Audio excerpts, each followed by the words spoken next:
మన పరిశుద్ధ గ్రంథము తెరిచి కీర్తనల గ్రంథము 49వ అధ్యాయము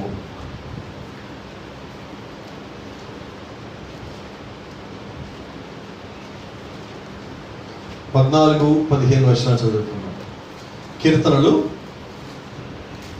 book of Psalms chapter 49 verse 14 and 15.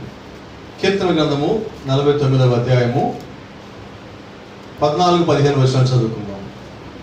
వారు పాతాళములో మందగా కూర్చబడుదురు, మరణము వారికి కాపరేయుడును. ఉదయమున యథార్థవంతులు వారు నేలుదురు, వారి స్వరూపములు నివాసము లేనివై పాతాళంలో క్షయమైపోవును. దేవుడు నన్ను చేర్చుకొనును, పాతాళ బలములో నుండి ఆయన నా ప్రాణమును విమోచించును. హల్లెలూయా. దేవుని నామానికి మహిమ కలుగును గాక. అదేవిధంగా let us turn book of Ezekiel గ్రంథము తిప్పుదామండి. 37వ అధ్యాయము చాప్టర్ 37 బుక్ ఆఫ్ ఎహెజ్కేల్.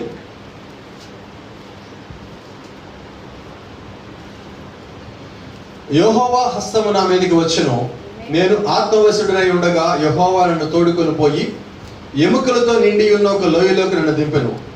ఆయన వాటి మధ్య నన్ను ఇటు అటు నడిపించుచుండగా ఎముకలు అనేకములు ఆ లోయలో కనపడెను. అవి కేవలము ఎండిపోయినవి. ఆయన, నరపుత్రుడా, ఎండిపోయిన ఎముకలు బ్రతుకగలవా అని నన్ను అడుగుగా, ప్రభువా యెహోవా అది నీకే తెలియనని నేను అంచిని. అందుకైనా ప్రవచనమెత్తి ఎండిపోయిన ఎముకలతో ఇట్లనుము, ఎండిపోయిన ఎముకలారా యెహోవా మాట ఆలకించుడి. ఈ ఎముకలకు ప్రభు అయిన యెహోవా సెలవిచ్చినదేమనగా, మీరు బ్రతుకున్నట్లు నేను మీలోనికి జీవాత్మ రప్పించుచున్నాను. చర్మము కప్పి మీకు నరములిచ్చి మీ మీద మాంసం పొదిగి చర్మము మీ మీదకి కప్పెదను. మీలో జీవాత్మ నుంచిగా మీరు బ్రతుకుదురు. అప్పుడు నేను యెహోవానై ఉన్నానని మీరు తెలుసుకొందురు. ఆయన నాకు ఇచ్చిన ఆజ్ఞ ప్రకారం నేను ప్రవచించుచుండగా గడగడమని ఒక ధ్వని పుట్టెను. అప్పుడు ఎముకలు ఒకదానితో ఒకటి కలుసుకొనును. నేను చూచుచుండగా నరములు మాంసమును వాటి మీదకి వచ్చును, వాటిపైన చర్మము కప్పెను, అయితే వాటిలో జీవాత్మ ఎంత మాత్రము లేకపోయాను. అప్పుడు ఆయన, నరపుత్రుడా, జీవాత్మ వచ్చినట్లు ప్రవచించి ఇట్లనుము, ప్రభువుకు యెహోవా సెలవిచ్చినదేమనగా, జీవాత్మ నలుదిక్కుల నుండి వచ్చి హతులైన వీరు బ్రతుకున్నట్లు వారి మీద ఊపిరి విడుము. ఆయన నాకు ఆజ్ఞాపించినట్లు నేను ప్రవచింపగా జీవాత్మ వారిలోనికి వచ్చును. వారి సజీవులై లేచి లెక్కింప శక్యము కాని మహాసైన్యమై నిలిచిరి. అప్పుడు ఆయన నాతో ఇట్లనను, నరపుత్రుడా, ఈ ఎముకలు ఇశ్రాయేలులందరినీ సూచించున్నవి.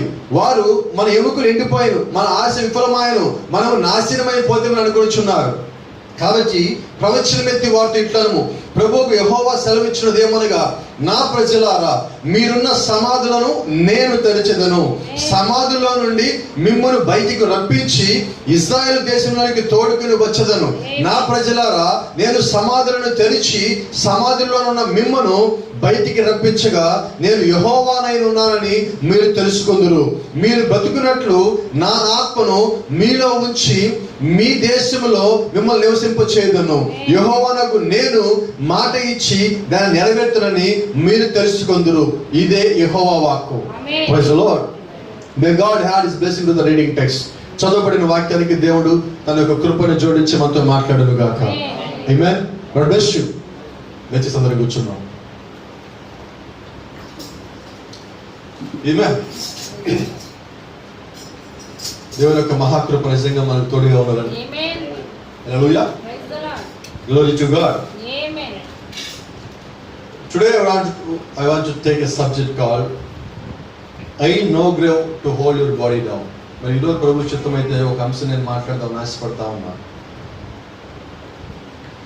ఏ సమాధికి కూడా నీ యొక్క శరీరాన్ని పట్టి బంధించే హక్కు లేదు. ఈరోజు మన అంశం ain't no grave hold your body down.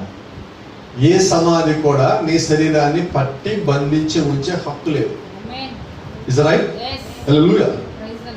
కీర్తనలో మనం చదువున్నాం, ఎహెజ్కేల్ గ్రంథంలో మనం చదువున్నాం. దీని ప్రకారం మీరు చూసినట్లయితే దావీదు అక్కడ అంటున్నాడు, నేను పాతాళంలో ఉన్న పాతాళ బలములో నుండి దేవుడు నా ఆత్మ విమోచించును. హల్లెలూయా. అంటే దావీదుకి ఎంత నమ్మకం అంటే, ఒకవేళ నేను పాతాళానికి వెళ్ళినప్పటికీ కూడా దేవుడు నన్ను అక్కడ వచ్చాడు, అక్కడి నుంచి విడిపిస్తాడు. ఆమేన్. ఈ రోజు చాలా మందికి ఒక అనుమానం ఉండిపోయింది, నేను ఎత్తబాటులో ఉంటానో లేదా.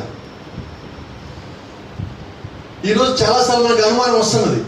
అయితే దావీదుకి అనుమానం లేదండి, నమ్మకం ఉన్నది. ఏ నమ్మకం అంటే నేను ఎక్కడికి పోయినా దేవుడు నన్ను వదిలిపెట్టడు, నేను ఏ స్థితిలో ఉన్నా దేవుడు నన్ను విడిచిపెట్టడు. నేను ఎడారిలో ఉండొచ్చు, కొండల్లో ఉండొచ్చు, లోయలో ఉండొచ్చు, మంటల్లో వచ్చి పోవచ్చు, తుఫాన్ల మధ్యలోంచి పోవచ్చు, అయితే దేవుడు మాత్రం వదిలిపెట్టిపోడు. ఈ రోజు చిన్న బాధ వచ్చే, చిన్న శోధన వస్తే, చిన్న ఇబ్బంది శ్రమం అంటున్నాం. ఎందుకో దేవుడు ఆయన చెయ్యి నా మీద తీసేశాడు. No sir, you don't do that. ఆయన ఎప్పుడు అలా చేయడు. ఆయన హస్తం ఎప్పుడు నీ పైన ఉన్నది. ఆయన హస్తం జరిపితే నువ్వు శ్వాస తీసేయడం ఆపేస్తావు. ఆయన హస్తం ఇంకా తీలా నీ మీద నుంచి ఆ శోధన నీతో మాట పలికిస్తున్నది. నువ్వు చేయాల్సి ఏంటంటే ఆ శోధన తట్టుకోవాలి, ఆ ఇబ్బంది తట్టుకోవాలి, ఆ యాతన తట్టుకోవాలి. ఆ చెర నుంచి నువ్వు తట్టుకోవాలంటే దేవుడి యొక్క కృప నీకు తోడుగా ఉండాలి. ఆ కృప నీతో పాటు ఉన్నదని నువ్వు నమ్మాలి. నమ్మటం కాదు, విశ్వసించాలి. విశ్వసించడం మాత్రమే కాదు, కానీ విశ్వాసం నీ యొక్క జీవితంలో క్రియ కలిగి ఉండాలి. క్రియ లేని విశ్వాసము మృతము. మన దేవుడు మృతమైన విశ్వాసం ఇచ్చే దేవుడు కాదండి. మన దేవుడు మృతుల దేవుడు కాదండి. మన దేవుడు సజీవుల దేవుడై ఉన్నాడు. ఆయన మరణములో ఉన్న వారికి దేవుడు కాదండి, మరణంలో వచ్చి పైకి లేపే దేవుడు అయి ఉన్నాడు. హల్లెలూయా. దేవుని నామానికి మహిమ కలుగును గాక. Let me tell you one thing. మనిషి పుట్టినప్పుడు, లేదంటే మనిషిని దేవుడు సృజించినప్పుడు, దేవుడు ఎలా సృజించాడంటే ఒక చనిపోయే మనిషిగా దేవుడు మానవుడు సృష్టించాల.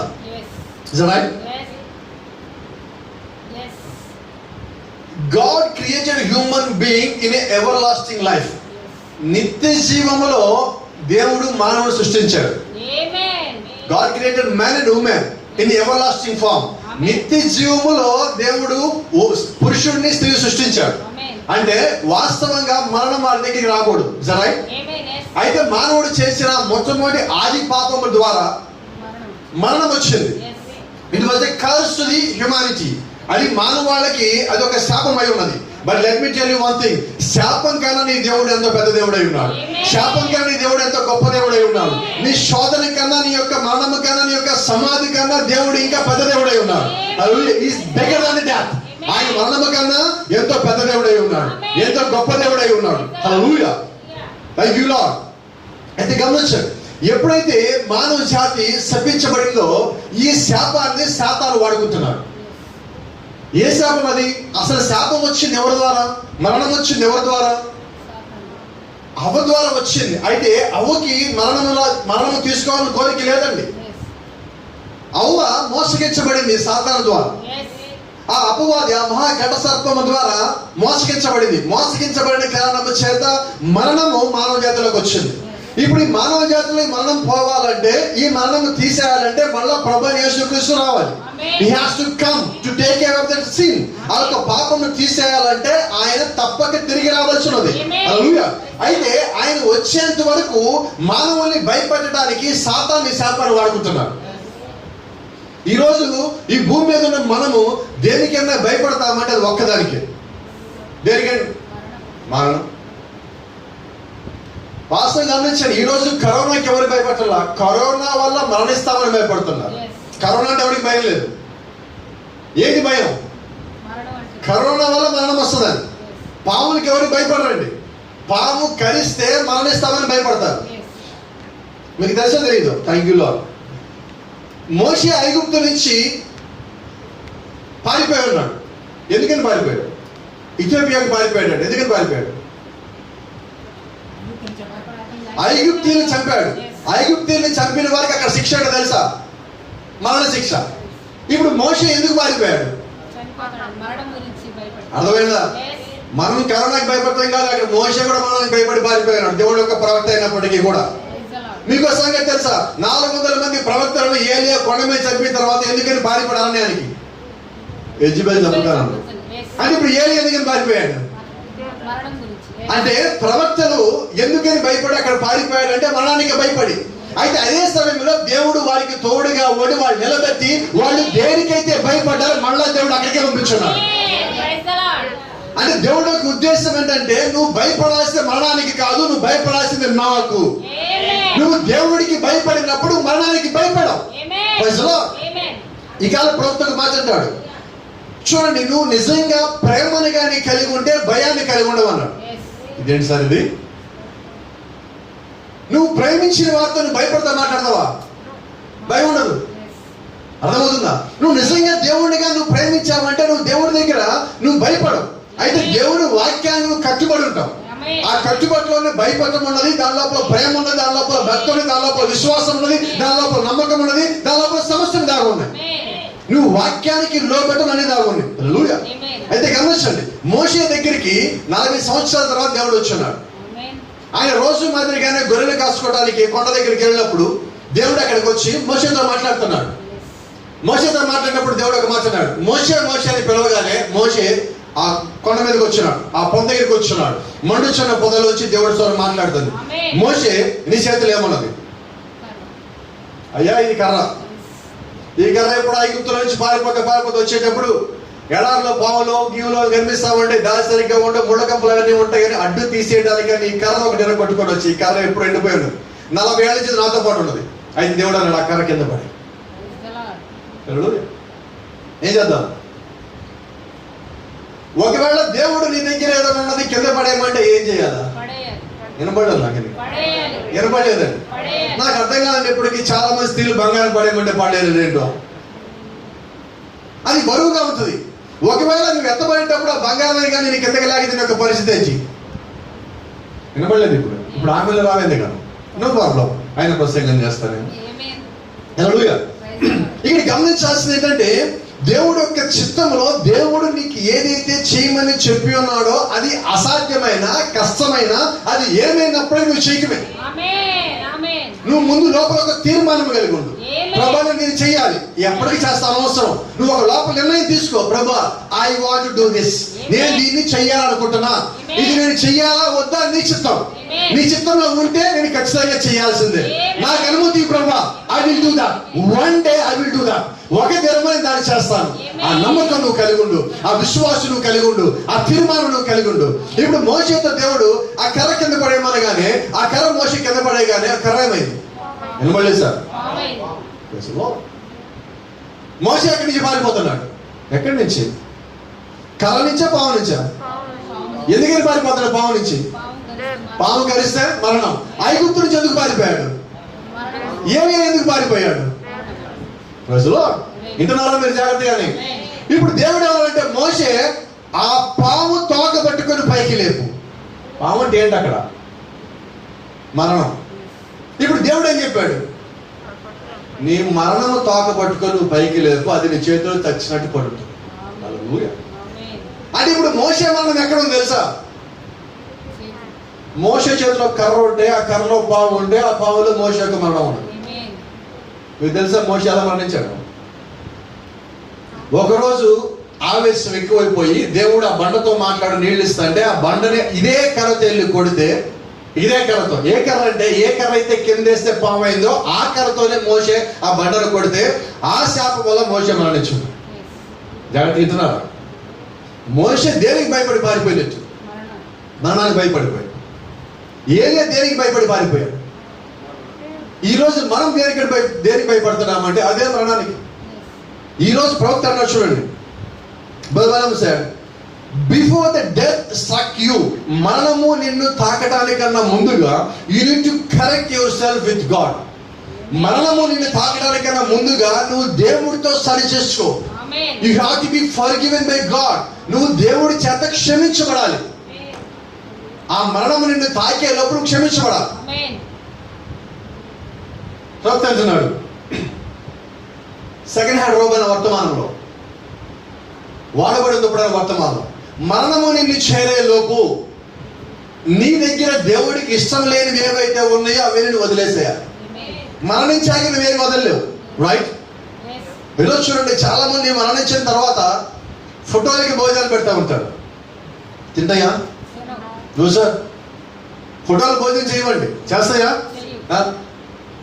ఎందుకని మనకి జ్ఞాపకార్థ గుడికి లేవు? మామూలుగా క్రిస్టియన్స్ చూడండి, చనిపోయినప్పుడు లేదా మరణించిన తర్వాత ఒక కుర్చీ పెట్టి, కుర్చీలో ఫోటో పెట్టి, ఫోటో ముందు భోజనాలు పెడతారు. ఎక్కడైనా వర్తమానంలో చూసారా? అలాగే చూస్తే వర్తమానమే కాదు. కాబట్టి ఇక్కడ గమనించండి, ఎందుకంటే ఆల్రెడీ వాళ్ళు మరణించారు, అంటే భూమి మీద చూడ వెళ్ళిపోయారు. వీళ్ళు వెళ్ళిపోయినప్పుడు రెండు ప్లేసులకు పోతారు, either this or that. ఇక్కడికి కానీ అక్కడికి కానీ పోవాలి. ఏది రెండు స్థలములు, ఒకటి పాతాళానికి, రెండు పరదేశం. వాళ్ళు ఇక్కడైతే ఉండరు. మరణించిన వాళ్ళు ఇక్కడ లేరు. వాళ్ళు ఎక్కడికి వెళ్ళారంటే అటు పై కింద పోవాలా, ఇటు కింద కింద పోవాలి. Thank you lord. అది ప్రభుత్వం అన్నాడు, all the red lights in your life should be turn into green. నీ జీవితంలో ఉన్న ఎర్ర లైట్లన్నీ కూడా నువ్వు మరణించే లోపే గ్రీన్ లైట్లుగా మారాలి. రెడ్ లైట్ అంటే ఏంటి? మనం చేసే తప్పులు. నువ్వు ఎక్కడైతే తప్పు చేసావో ప్రభు యేసుక్రీస్తు అక్కడ ఆగిపోయిన ప్రవక్త. ఆయన రాకడం సూచించి ఎర్రని ప్రకాశించిన దీపం అన్న వర్తమానంలో ఆయన మాట్లాడుతున్నాడు. నువ్వు ఎక్కడైతే తప్పులు చేస్తున్నావో అక్కడ ఒక రెడ్ లైట్ వెలుగుతుంది. ఒకసారి మన యొక్క జీవితంలో వెనక్కి తిరిగి చూసుకుంటే ఆ తప్పులు ఎక్కడున్నాయో మనకి తెలుస్తుంది. ఇంకా రహస్యం చెప్పాలా, ఆ తప్పులు ఇంకెవరికి తెలియవు, నీకు దేవుడికి మాత్రమే. ఒక స్త్రీకి పెళ్ళైనది. పెళ్లి అవడానికన్నా ముందుగా ఆమె ఏ తప్పు చేసిందో, ఏ పాపం చేసిందో పెళ్లి చేసుకున్న భర్తకి తెలియదు. పెళ్లి చేసుకున్న భర్త పెళ్లి కావడానికన్నా ముందు ఏ తప్పు చేశాడో, ఏ పాపం చేశావో పెళ్లి చేసుకున్న తర్వాత భార్యకి తెలియదు. అయితే ఈయన పెళ్లి కన్నా ముందు ఏం చేశాడో తెలిసిన ఒక ఆయన ఉన్నాడు, ఈమె పెళ్లి కన్నా ముందు ఏం చేసిందో తెలిసిన ఒక ఆయన ఉన్నాడు. ఆయన వీళ్ళిద్దరూ చూస్తానే ఉన్నాడు. అయితే వీళ్ళిద్దరు ఏం చేయాలంటే వీళ్ళని సమాధిలోకి వెళ్లే ముందుగా, మనం వీళ్ళని తాకే ముందుగానే వీళ్ళు చేసే ప్రతి తప్పుని పాపమని సరి చేసుకొని సమాధిలోకి దిగాలి. అప్పుడు ఇంకొక ధైర్యం ఉంటుంది. ఏం ధైర్యం అంటే, నేను సమాధిలోకి పోయినా దేవుడు నా అక్కడి నుంచి పైకి పిలుస్తాడు. ఇప్పుడు దావీదుకు నమ్మకం ఏంటి? దావీదు ఎవరంటే దేవుని యొక్క హృదయానుసారుడు, దేవుడి యొక్క హృదయాన్ని నమ్మి వెంబడించిన వాడు. దేవుడిని వెంబడించడము, దేవుడి యొక్క హృదయాన్ని వెంబడించడం రెండు ఒకటే. వాక్యాన్ని పరిపూర్ణంగా నమ్మి దాని ప్రకారంగా జీవించడం. ఆ కారణం చేత దావీదు మరణానికి భయపడాల. Hallelujah. Let me tell you, only one thing between you and death. సోదరు బ్రహ్మం చాలాసార్లు చెప్పిన మాట మీరు చెప్తున్నా, మరణానికి నీకు మధ్యలో ఒకే ఒకటి ఉన్నది. You know what it is? Your heartbeat. Hallelujah. మరణించడం అంటే గుండె ఆగిపోవటం, జీవిస్తున్నామంటే గుండె కొట్టుకోవటం. ఇది ఒకటే తేడా. అంటే నీ జీవితం మొత్తం ఎక్కడుందంటే ఇదిగో ఇక్కడ ఉన్నది. బైబిల్ ఏమంటదంటే నీ హృదయం నిండితే నోరు మాట్లాడతాను. నీ హృదయం నిండాలి. అంటే నువ్వు జీవించే భాగము, నిన్ను జీవింపజేసే భాగము నీ హృదయమై ఉన్నది. ఆ హృదయము దేవుడిదై ఉన్నది. అది నిండినప్పుడే నీ నోట్లో నుంచి దేవుడిని ఒప్పుకోగలుగుతావు. హల్లెలూయా. అయితే గమనించండి, నీ హృదయమును దేవుడిని కానీ ఒప్పుకుంటే, నీ హృదయము ప్రతిసారి వాక్య ప్రకారంగా సరి చేసుకున్నట్లయితే నువ్వు మరణానికి భయపడేవాడిగా ఉండవు. హల్లెలూయా. నువ్వు వాక్యాన్ని ఒప్పుకోకుండా ఉన్నప్పుడు నీ దగ్గరికి మొట్టమొదటిగా భయం వస్తుంది. అయితే మనం మంచిగా ఉన్నప్పుడు భయపడమండి, తెలుసా? భయం ఎప్పుడు వస్తుంది? ఎంత మనము భక్తులుగా మారిపోతామంటే అంత భక్తులుగా మారిపోతాం. అయితే వింత విషయం ఏంటంటే, ఆ శ్రమ, శోధన, వ్యాధి, బాధ, రోగం పోగానే మళ్ళీ మామూలుగా అయిపోతాం. మానవుని యొక్క జీవితం ఇలాగే ఉంటుందండి. అయితే వాస్తవంగా నువ్వు దేని కొరకు సృష్టించబడ్డావంటే నిత్య జీవము కొరకు. గమనించండి, నిత్య జీవాన్ని నువ్వు ఈ శరీరంలో ఉండి పొందుకోలేవు. నువ్వు ఈ శరీరాన్ని దాటి ఇంకొక శరీరంలోకి పోవాల్సి ఉన్నది. ఈ శరీరంలో ఉండగా నువ్వు సరిగా జీవించినట్లయితే నువ్వు ఆ శరీరంలోకి పోతావు, లేకపోతే నువ్వు శరీరంలోకి వెళ్ళే అవకాశమే లేదు. అందుకే నీ కాల ప్రవక్త మాటకు చెప్పనండి, when you took your last breath in this flesh, ఈ యొక్క మానవ శరీరంలో, ఈ యొక్క రక్త మాంసములో నీ యొక్క చిట్ట చివర శ్వాస తీసుకున్నట్లయితే ఆ తర్వాత నువ్వు శ్వాస తీసుకునేది పరదేశం. ఎక్కడ? ఇక్కడ చిట్ట చివర శ్వాస తీసుకుంటే నువ్వు అక్కడ మొట్టమొదటి శ్వాస తీసుకోబోతావు. అంటే నీకు అది సిద్ధంగా ఉన్నది. It is for a believer, it is not for a non believer, unbeliever. అది అవిశ్వాసం కాదండి, విశ్వాసకి. విశ్వాసకు నమ్మకం ఉన్నది. ఏంటి ఆ నమ్మకం అంటే, ఈ మరణము, నేను మరణించిన తర్వాత ఎక్కడికి వెళ్తాను, మరణించిన తర్వాత ఈ శరీరం ఏమవుతుంది? See, in the Bible there is a prophet called Job. బైబిల్లో యోబు అనే ఒక ప్రవక్త ఉన్నాడు. Job has a doubt. ఒకరోజు యోబుకు ఒక అనుమానం వచ్చింది, లేదా ఒక ప్రశ్న వచ్చింది. Then he came to started watching flowers. ఆ తర్వాత యోబు వచ్చి 14వ అధ్యాయం యోబు వచ్చి ఏం చేశారంటే ఆ బయట ఉన్న ఆ పూల మొక్కలు చూడటం గమనించాడు. ఆ పూల మొక్కలు గమనిస్తున్నప్పుడు ఉదయకాలం లేవగానే ఒక చెట్టు, ఒక చిన్న మొక్క, ఒక పువ్వు తీసుకొని వచ్చి ఒక మొక్క వచ్చింది. రోజు వచ్చి నీళ్లు పోస్తున్నారు. ఆ మొక్క పెరిగి పెద్దదయ్యాడు. ఆ తర్వాత ఒక పువ్వు వచ్చింది, దాన్ని చూస్తానే ఉన్నాడు. మర్నాడు ఆ పువ్వు రేఖలు ఎండిపోవడం ప్రారంభించింది. 3వ రోజు ఆ పువ్వు రేఖలు ఎండిపోయి రాలిపోయింది. ఆ తర్వాత లోపల చిన్న బుడిపి ఒకటి ఎండిపోయి రాలిపోయింది. యోబు చూస్తానే ఉన్నాడు. రోజు వచ్చి నీళ్లు పోస్తానే ఉన్నాడు. ఆ రాలిపోయిన బుడిపి నేలలోకి వెళ్ళిపోయి నేలలో కలిసిపోయాడు. ప్రవర్తించినాడు. మరి ఆ పువ్వు మరణించినట్టేనా? అది నేలలోకి వెళ్ళిన తర్వాత మళ్ళీ కొద్ది రోజుల తర్వాత నేలని చీల్చుకొని మళ్ళా అక్కడి నుంచి అదే మొక్క పైకి వచ్చింది, అదే పువ్వు మళ్ళా పోసింది. సో దాని ఒక అర్థం ఏంటంటే ప్రకృతిలో దేవుడు ఏం పెట్టాడంటే పునరుత్థానం పెట్టున్నాడు. చెట్లలో పునరుత్థానం పెట్టున్నాడు. ప్రకృతిలో పునరుత్థానం ఉన్నది. There is a resurrection in the nature. ఆయన ప్రకృతిలో వెళ్ళి పెట్టినప్పుడు ఎంతో ఇష్టపడి తయారు చేసుకున్న ఆయన యొక్క చేతి పనైన మానవునికి పునరుత్థానం ఉండదా? ప్రతిరోజు గమనించండి, ప్రతిరోజు సాయంకాలానికి సూర్యుడు మరణిస్తాడు. ప్రతిరోజు సాయంకాలం, each and every day evening he will go to the sunset. ప్రతిరోజు సాయంకాలం సూర్యుడు అస్తమిస్తాడు. అస్తమించడం అంటే ఆ రోజు ఆయన యొక్క పరిచయం మొత్తం ముగించేశాడు, వెళ్తున్నాడు, మళ్ళీ ఉదయం వస్తున్నాడు. అందుకని ప్రవక్త అన్నాడు, ఉదయకాలం సూర్యుడు ఉదయించినప్పుడు ఎలా ఉన్నాడంటే అప్పుడే స్కూల్కి వెళ్ళే చిన్న పిల్లలాగా ఉన్నాడు. 9 గంటలకి కాలేజీకి వెళ్ళే వాళ్ళలాగా ఉన్నాడు. మధ్యాహ్నం 12 గంటలకి మధ్య వయసు వాళ్ళ ఉన్నాడు. 3 గంటల నుంచి 4 గంటల మధ్యలో ఆ వయసు పెరిగి పెద్దయిపోయిన వాళ్ళ ఉన్నారు. 6 గంటలకి మరణించే వాళ్ళ ఉన్నారు. మళ్ళీ ఉదయం 6 గంటలకు లేస్తున్నారు. ప్రకృతిలో దేవుడు ఏం పెట్టాడంటే అన్ని తిరిగి మళ్ళా వచ్చేవిగా పెట్టున్నాడు. మరి దేవుడు నిజంగా మనలో కూడా ఆ రీతిగా సృష్టించినట్లయితే మనము కూడా మరణించాక మళ్ళా తిరిగి లేవాలి. అదే అనుమానం ఏపుకొచ్చింది. He was thinking about the life after death. మరణించిన తర్వాత మానవుని యొక్క జీవితం గురించి ఆయన ఒక ఆలోచన కలిగి ఉన్నాడు. Shall a man again live after the death? చనిపోయిన తర్వాత మళ్ళీ మానవుడు తిరిగి జన్మించగలడా?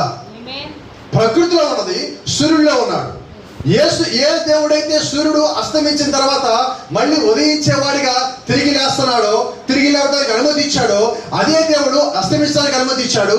అదే దేవుడు తిరిగి లేవడానికి అనుమతి ఇచ్చాడు, తిరిగి ఉదయించడానికి అనుమతి ఇచ్చాడు. అదే దేవుడు మన దేవుడు కాదా? సూర్యుడి దేవుడు మన దేవుడు కాదా? చంద్రుడి దేవుడు మన దేవుడు కాదా? నక్షత్రముల యొక్క దేవుడు మన దేవుడు కాదా? అబ్రహాము యొక్క దేవుడు మన దేవుడు కాదా? ఏలియా యొక్క దేవుడు మన దేవుడు కాదా? ప్రవక్తల యొక్క దేవుడు మన దేవుడు కాదా? అపొస్తలుల యొక్క దేవుడు మన దేవుడు కాదా? ఆమె భూమి మీద సృష్టించే ప్రతి ఒక్కడి దేవుడై ఉన్నాడు. ఆ దేవుడే నా దేవుడు, ఆ దేవుడే మన దేవుడై ఉన్నాడు. అదే దేవుడు వారికి ఇచ్చిన కృపని మనకు కూడా ఇచ్చున్నాడు. అయితే గమనించండి, let me tell you, profit దేవుడు చాలా స్పష్టంగా చెప్పున్నాడు. సూర్యుడు ఎవరైనా తప్పు చేశాడా? చంద్రుడు, నక్షత్రములు, చెట్లు చేయలేవండి. They are in the path of God. వారు దేవుడు ఏర్పరిచిన మార్గంలోనే ఉన్నారు. అయితే లెట్ మీ టెల్ యు, మీకు సంగతి చెప్పండి, మానవులమైన మనము వాస్తవంగా ఆ రీతిగా ఉండాలి. అయితే మనం ఆ రీతిగా ఉండక తప్పులు చేస్తా, తప్పులో పడిపోయి ఉన్నాం. అయితే దేవుడు సూర్యుడికి కృప ఇవ్వలేదు, చంద్రుడికి కృప ఇవ్వలేదు, ప్రకృతికి కృప ఇవ్వలేదు, నక్షత్రాలకు కృప ఇవ్వలేదు. ఆయన కృప మానవులు పట్టించున్నాడు. ఎందుకంటే మానవులు పడిపోయిన తర్వాత తప్పించుకోవడానికి మార్గాన్ని మళ్ళా దేవుడు ఇవ్వవలసి ఉన్నది. ఆయన మార్గం ఇచ్చున్నాడు. భూమి మీదకి జలప్రళయం పంపించిన దేవుడు నోవాహుని ఓడ కట్టుకొని తప్పించుకోమన్నాడు. భూమి మీదకి పాపాలను అనుమతించిన దేవుడు మన కొరకు బాప్తిజం ఇచ్చున్నాడు. అది తప్పించుకునే మార్గమై ఉన్నది. Hallelujah. That means hell is not for a believer. కాబట్టి దాని ఒక అర్థం ఏంటంటే పాతాళం అనేది విశ్వాసి కొరకు కాదు.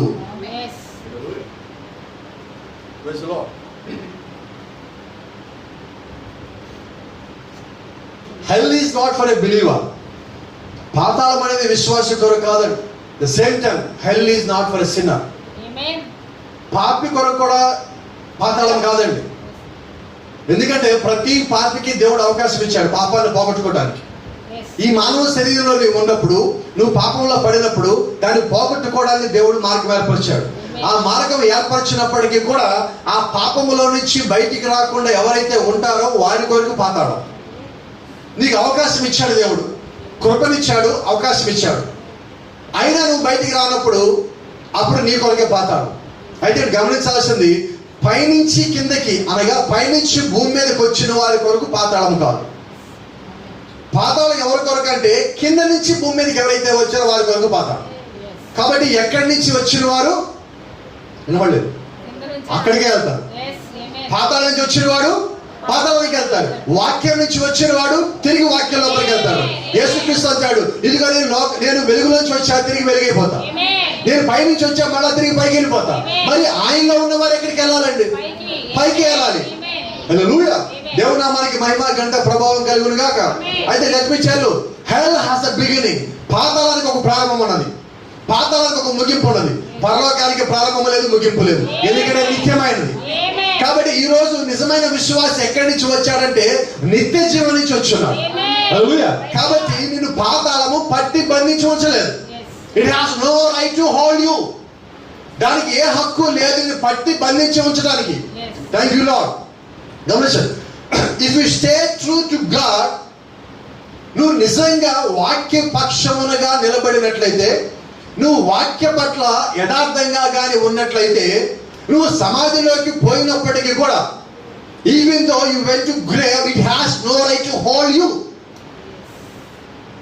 వాక్యం నిజంగా నువ్వు నిలిచినప్పుడు, ఒకవేళ మరణం నిన్ను తాకి నువ్వు సమాధిలోకి పోయినప్పటికీ కూడా నీ యొక్క శరీరం మీద ఆ పాతాళానికి, ఆ యొక్క సమాధికి అధికారం లేదు, హక్కు లేదు. Hallelujah. It will open the voice of Jesus Christ. ప్రతి ఒక్క సమాధి పరిశుద్ధుల యొక్క సమాధి, ఆయన యొక్క స్వరం విన్నప్పుడు అవి తెరవబడాలి. మత్తయి సువార్త 27వ అధ్యాయంలో ప్రభువైన యేసుక్రీస్తు సమాప్తమని కేకబెట్టినప్పుడు, when he said on the Calvary, on the day of Calvary, when he said finish, every tomb was opened. ప్రతి ఒక్క సమాధి తెరవబడింది. ఆయన అక్కడి నుంచి కేకబెట్టినప్పుడు, సమాప్తం అన్నప్పుడు. ఏ సమాధులు అంటే లోకంలో ఉన్న అందరి సమాధులే కాదండి, పరిశుద్ధుల యొక్క సమాధులు. The tombs of the saints, the graves of the saints. పరిశుద్ధుల యొక్క సమాధులు తెరవబడ్డాయి. లోపల నుంచి ఎవరు బయటకు వచ్చారంటే పరిశుద్ధులు బయటకు వచ్చున్నారు. వారందరూ ఎవరంటే వాక్యం పట్ల యథార్థత కలిగిన వాళ్ళు, వాక్యము కొరకు జీవించిన వారు, వాక్యము కొరకు పోరాటం చేసిన వారు, దేవుని యొక్క కృపను పొందుకున్న వారు, దేవుడు ఏర్పరిచిన మార్గంలో నడిచిన వారు, ప్రతి ఒక్క తుఫాన్ని తట్టుకున్న వాళ్ళు, ప్రతి ఒక్క ఇబ్బందిని శోధనని దాటి వచ్చిన వాళ్ళు. ఏమి జరిగినా నేను వాక్య ప్రకారంగా నిలబడి ఉంటానని ఒక తీర్మానం చేసుకొని దాని ప్రకారంగా వారు జీవించారు. కాబట్టి వారి సమాధులు తెరవబడ్డాయి. అంటే డే ఆఫ్ రెజరెక్షన్, ఆ పునరుత్థాన దినమున వాళ్ళ సమాధుల నుంచి పైకి లేచున్నారు. మీరు క్రీస్తునందు విశ్వాసం వచ్చినప్పుడు, క్రీస్తునందు నమ్మకం వచ్చినప్పుడు, క్రీస్తు యేసుని మృతుల్లోంచి ఎలాగైతే దేవుడు పైకి లేపున్నాడో అదే దేవుడు మనలో కూడా పైకి లేపుతాడు. హల్లెలూయా. యేసుక్రీస్తు సమాప్తమని కేకేయడానికి సుమారు ఒక వారం రోజుల ముందు లాజరును పైకి లేపున్నాడు. లాజరు మరణించున్నాడు, లాజరు సమాధిలో ఉన్నాడు, లాజరు పాతి పెట్టబడి ఉన్నాడు, లాజరు 4వ దినం సమాధిలో ఉంది. అయినా బయటికి రాలేదా? ఎలా వచ్చాడంటే సమాధానం ఉన్నది, యేసుక్రీస్తు స్నేహితుడు ఇంకొకటి నేను పట్టి బంధించాను కదా.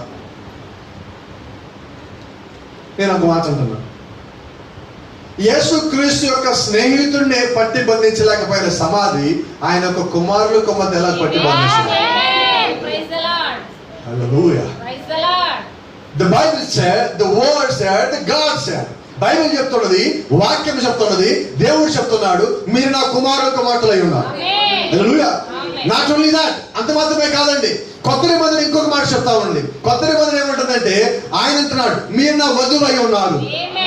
సో కుమారులు కుమార్తెల నుంచి నీకు ఇంకా ప్రమోషన్ వచ్చింది. ఇక్కడ వధువు ఎవరంటే ప్రేమించబడినది. వధువు ప్రేమించలేదండి, వధువు ప్రేమించబడినది. యూనో జాన్ ద రివెలేటర్, ప్రకటన గ్రంథం రాసిన యోహాను, బైబిల్ మొత్తంలో చూడండి, ఆ యొక్క పస్కా పండుగ దినమున ప్రభురాత్రి భోజనం తీసుకునేటప్పుడు యేసుక్రీస్తు రొమ్మును ఆనుకున్న శిష్యుడు యోహాను మాత్రమే. ఈ యోహాను ఎవరంటే ప్రకటన గ్రంథం 4వ అధ్యాయంలో పైకి వెళ్ళి వధువై ఉన్నాడు. అంటే ప్రభురాత్రి భోజనం యేసుక్రీస్తు రొమ్మును ఆనుకున్నది ఎవరు? వధువు.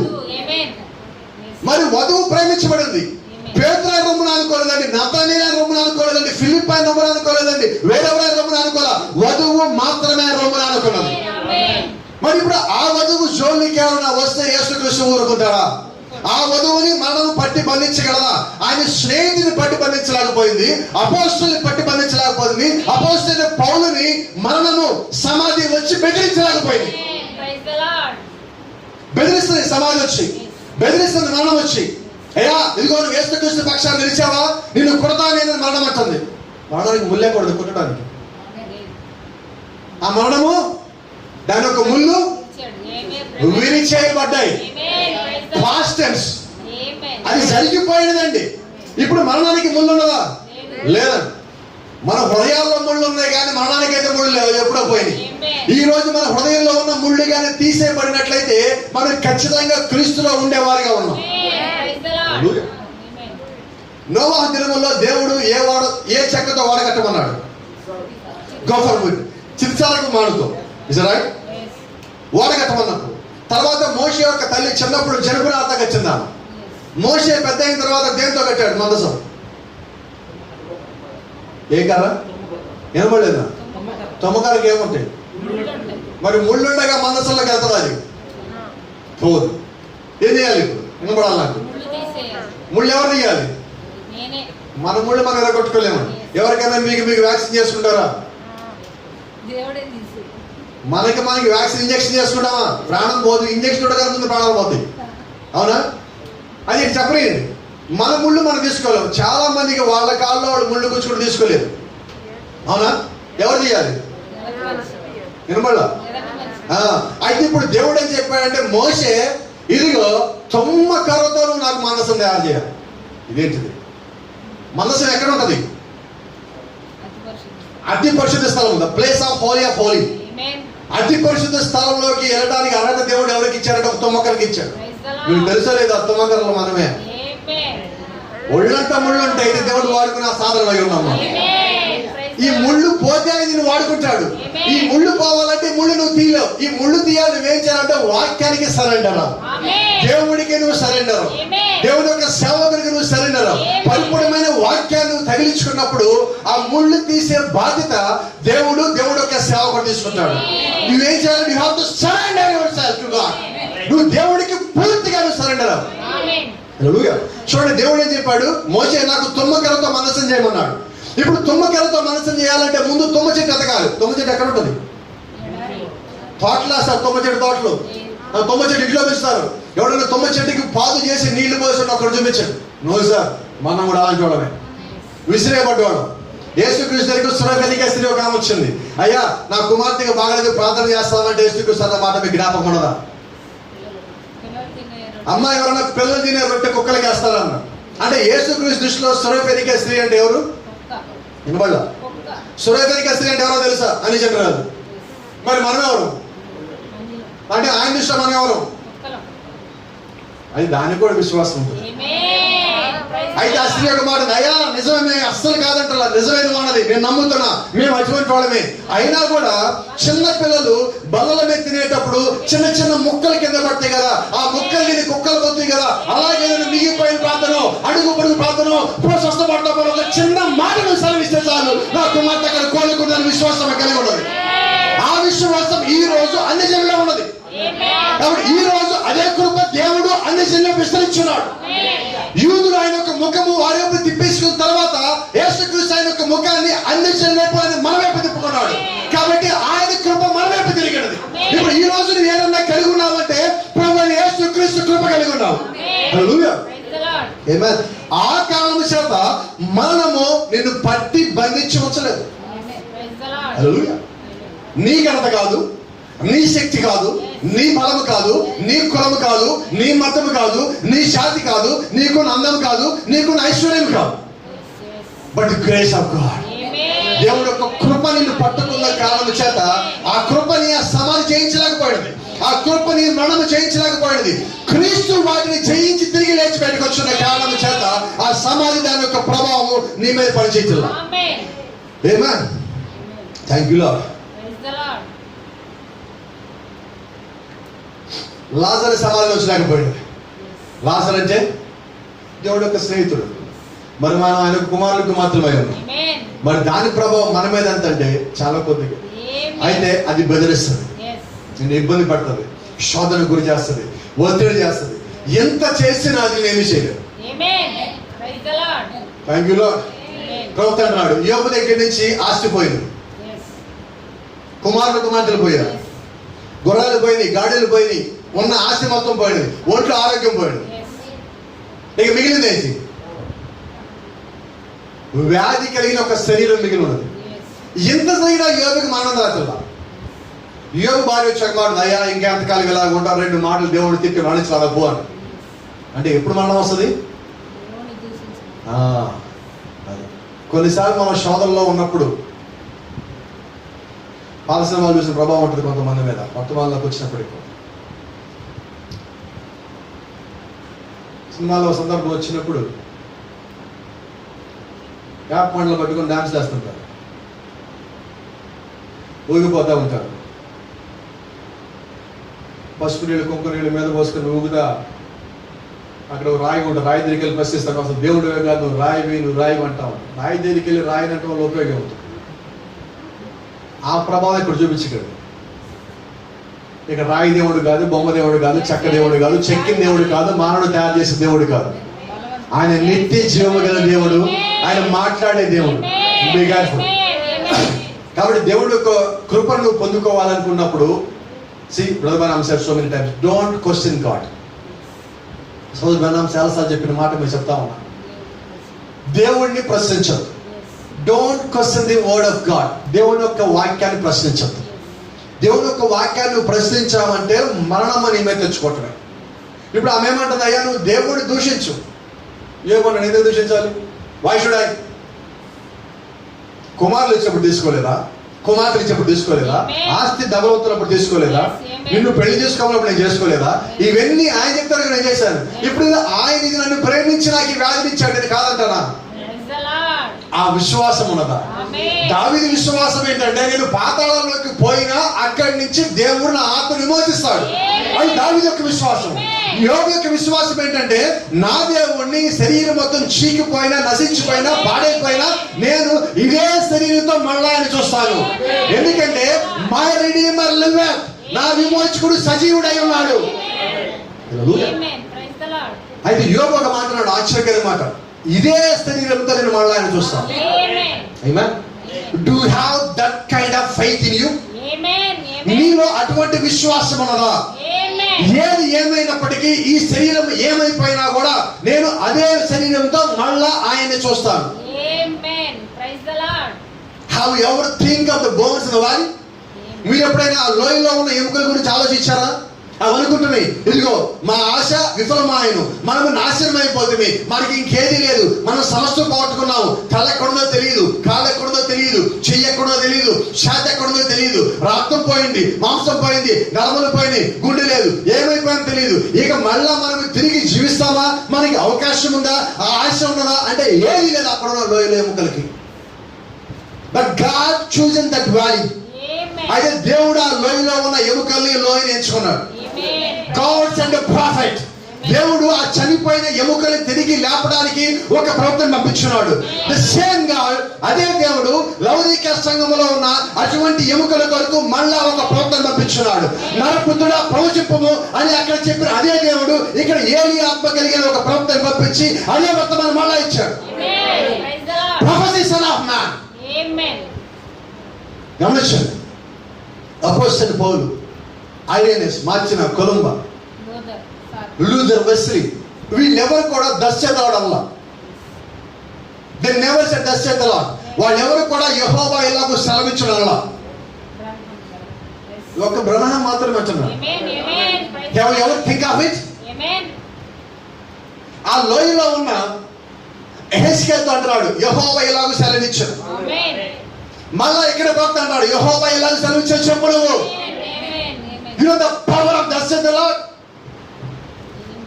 యెహోవా ఎలాగూ సెలవిచ్చును అన్న మాటలో ఉన్న శక్తి అంటే తెలుసా మీకు? It can do anything. అది ఏదైనా కానీ చేయగలదు. thus saith the Lord అన్నది. ఒక చనిపోయిన వ్యక్తిని పైకి రాపగలదు, ఒక వ్యక్తిని కాదండి, దేవుడు అక్కడ కొన్ని వేల మందిని పైకి చెప్తా ఉన్నాడు ఒక్క ప్రవచనంతో. ఇదిగో నీ మీదకి రక్తం వస్తుంది, మాంసం వస్తుంది, నడమలు వస్తుంది, చర్మం కప్పబడుతుంది, మీలోకి ఆత్మ వస్తుంది, మీరు తిరిగి లేచి నడిచేవాళ్ళుగా ఉన్నారు అని ప్రవచించినప్పుడు అక్కడ కార్యం జరిగేదిగా ఉన్నది. మరి అదే కాలం ఈ రోజు మళ్ళా జరగబోతా ఉన్నది. The same thing is happening today. ఎలాగంటే ఈ లోకంలో చల్లా చెదరైపోయి ఆయన ఒక వధువులో భాగం ఉన్న వాళ్ళు అక్కడొక్కళ్ళు ఇక్కడొక్కళ్ళు అక్కడొక్కళ్ళు చల్లా చెదరైపోతే వాళ్ళందరినీ తిరిగి మళ్ళా దశేతనాడు కలుపుతున్నది. యెహోవా ఇలాగూ సెలవిచ్చి కలుపుతున్నది. మళ్ళా ఈ కాలపు వర్తమానం కలుపుతున్నది, వధువు యొక్క వర్తమానం కలుపుతా ఉన్నది. ఇది ప్రభువైన యేసుక్రీస్తు యొక్క రక్తమైనది, ఇది ప్రభువైన యేసుక్రీస్తు యొక్క కృప అయినది. ఆ కృప కింద మళ్ళా మనమందరం చేస్తున్నాము, ఆ కృప అనే శిరస్సు కింద మనమందరం చేస్తున్నాము, ఆ వర్తమానం అనే శిరస్సు కింద మనమందరం చేస్తా ఉన్నాం. I know. Thank you Lord. ఆ ఎముకలు అనుకుంటున్నాయి మన పని అయిపోయింది, ఇంకేమి లేదు. ఇక్కడ ఉన్న చాలా మంది అనుకుంటారు చాలాసార్లు, ఇంక ఈ లాక్డౌన్ కంటిన్యూ అయితే మన పరిస్థితి అయిపోయింది, ఇంక ఇలాగే ఉంటే మన పరిస్థితి అయిపోయింది. నువ్వు సార్ ప్రతి సాయంకాలం తర్వాత మళ్ళా ఉదయం వస్తుంది, ప్రతి చీకటి తర్వాత మళ్ళా వెలుగు వస్తుంది.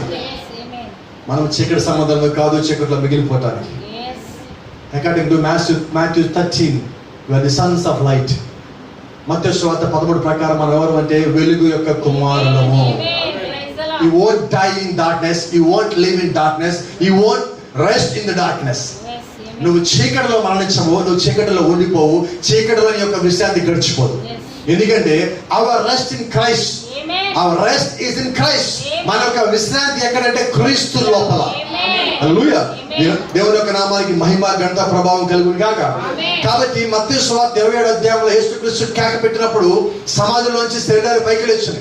లాజరు దగ్గర కేక పెట్టినప్పుడు లాజరు సమాధిలోంచి బయటకు వచ్చున్నాడు. కాబట్టి లాజరు యొక్క శరీరం మీద సమాధి తన హక్కుని కోల్పోయి ఉన్నది, యేసుక్రీస్తు శరీరం మీద సమాధి తన యొక్క హక్కును కోల్పోయి ఉన్నది. అయితే అది కొద్ది రోజులు నేను పట్టుకోగలరు.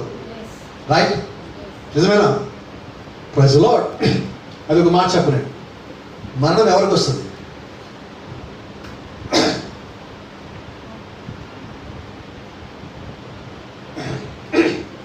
చాలా మంది అనుకుంటారు డబ్బున్న వాళ్ళకి మరణం రాదని.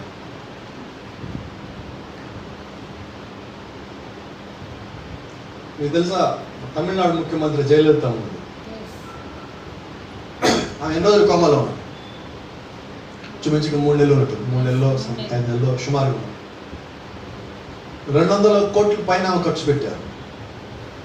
50 కోట్ల నుంచి 200 కోట్ల మధ్యలో ఆమె కోలుకోవడానికి ఖర్చు పెట్టారు. బతికినదా? అంటే డబ్బు ఉంటే మరణం రాదు అని ఎవడం వెంట తప్పే. రైట్? చాలా మంది అనుకుంటారు నేను చాలా అందంగా ఉన్నాను కాబట్టి మరణం రాదు అనుకుంటాను. అందగతికి మరణం రాదని మీకు సంగతి తెలుసా? అసలు అందగతులు ఎక్కువ కాలం బతకరు. ఎందుకంటే అందం పోయిన దగ్గర నుంచి వాళ్ళు బతకడం కష్టం అవుతుంది. కాబట్టి నువ్వు డబ్బున్నావనో మరణం దగ్గర రాకుండా ఉండదు, నువ్వు అందంగా ఉన్నావనో మరణం దగ్గర రాకుండా ఉండదు అనుకోవద్దు. లేకపోతే నీకున్న ఆస్తో, లేకపోతే నీకున్న సంపదో, లేకపోతే నువ్వు కలిగి ఉన్న కులమో, లేకపోతే నువ్వు వెళ్ళే చర్చో నీ దగ్గరికి మరణం రాకుండా నాపలేవు. నువ్వు ఎలాగున్నప్పటికీ కూడా మరణం ఏది చూడదు. నువ్వు అందంగా ఉన్నావని చూడదు, నువ్వు ఆస్తి కలిగి ఉన్నావని చూడదు, నువ్వు ఆడ మగాని చూడదు, నువ్వు చిన్న పెద్ద వయసులో ఉన్నావా లేదా అని చూడదు, నీ యొక్క ఆర్థిక స్థితి, నీ యొక్క ఆత్మీయ స్థితి ఏది చూడదు. మరణము నువ్వు ఎలాగున్నావో నీ దగ్గరికి వస్తుంది. అయితే ఈ మరణము కల్వరి దినమున ఓడిపోయాడు. Death was defeated on the day of Calvary.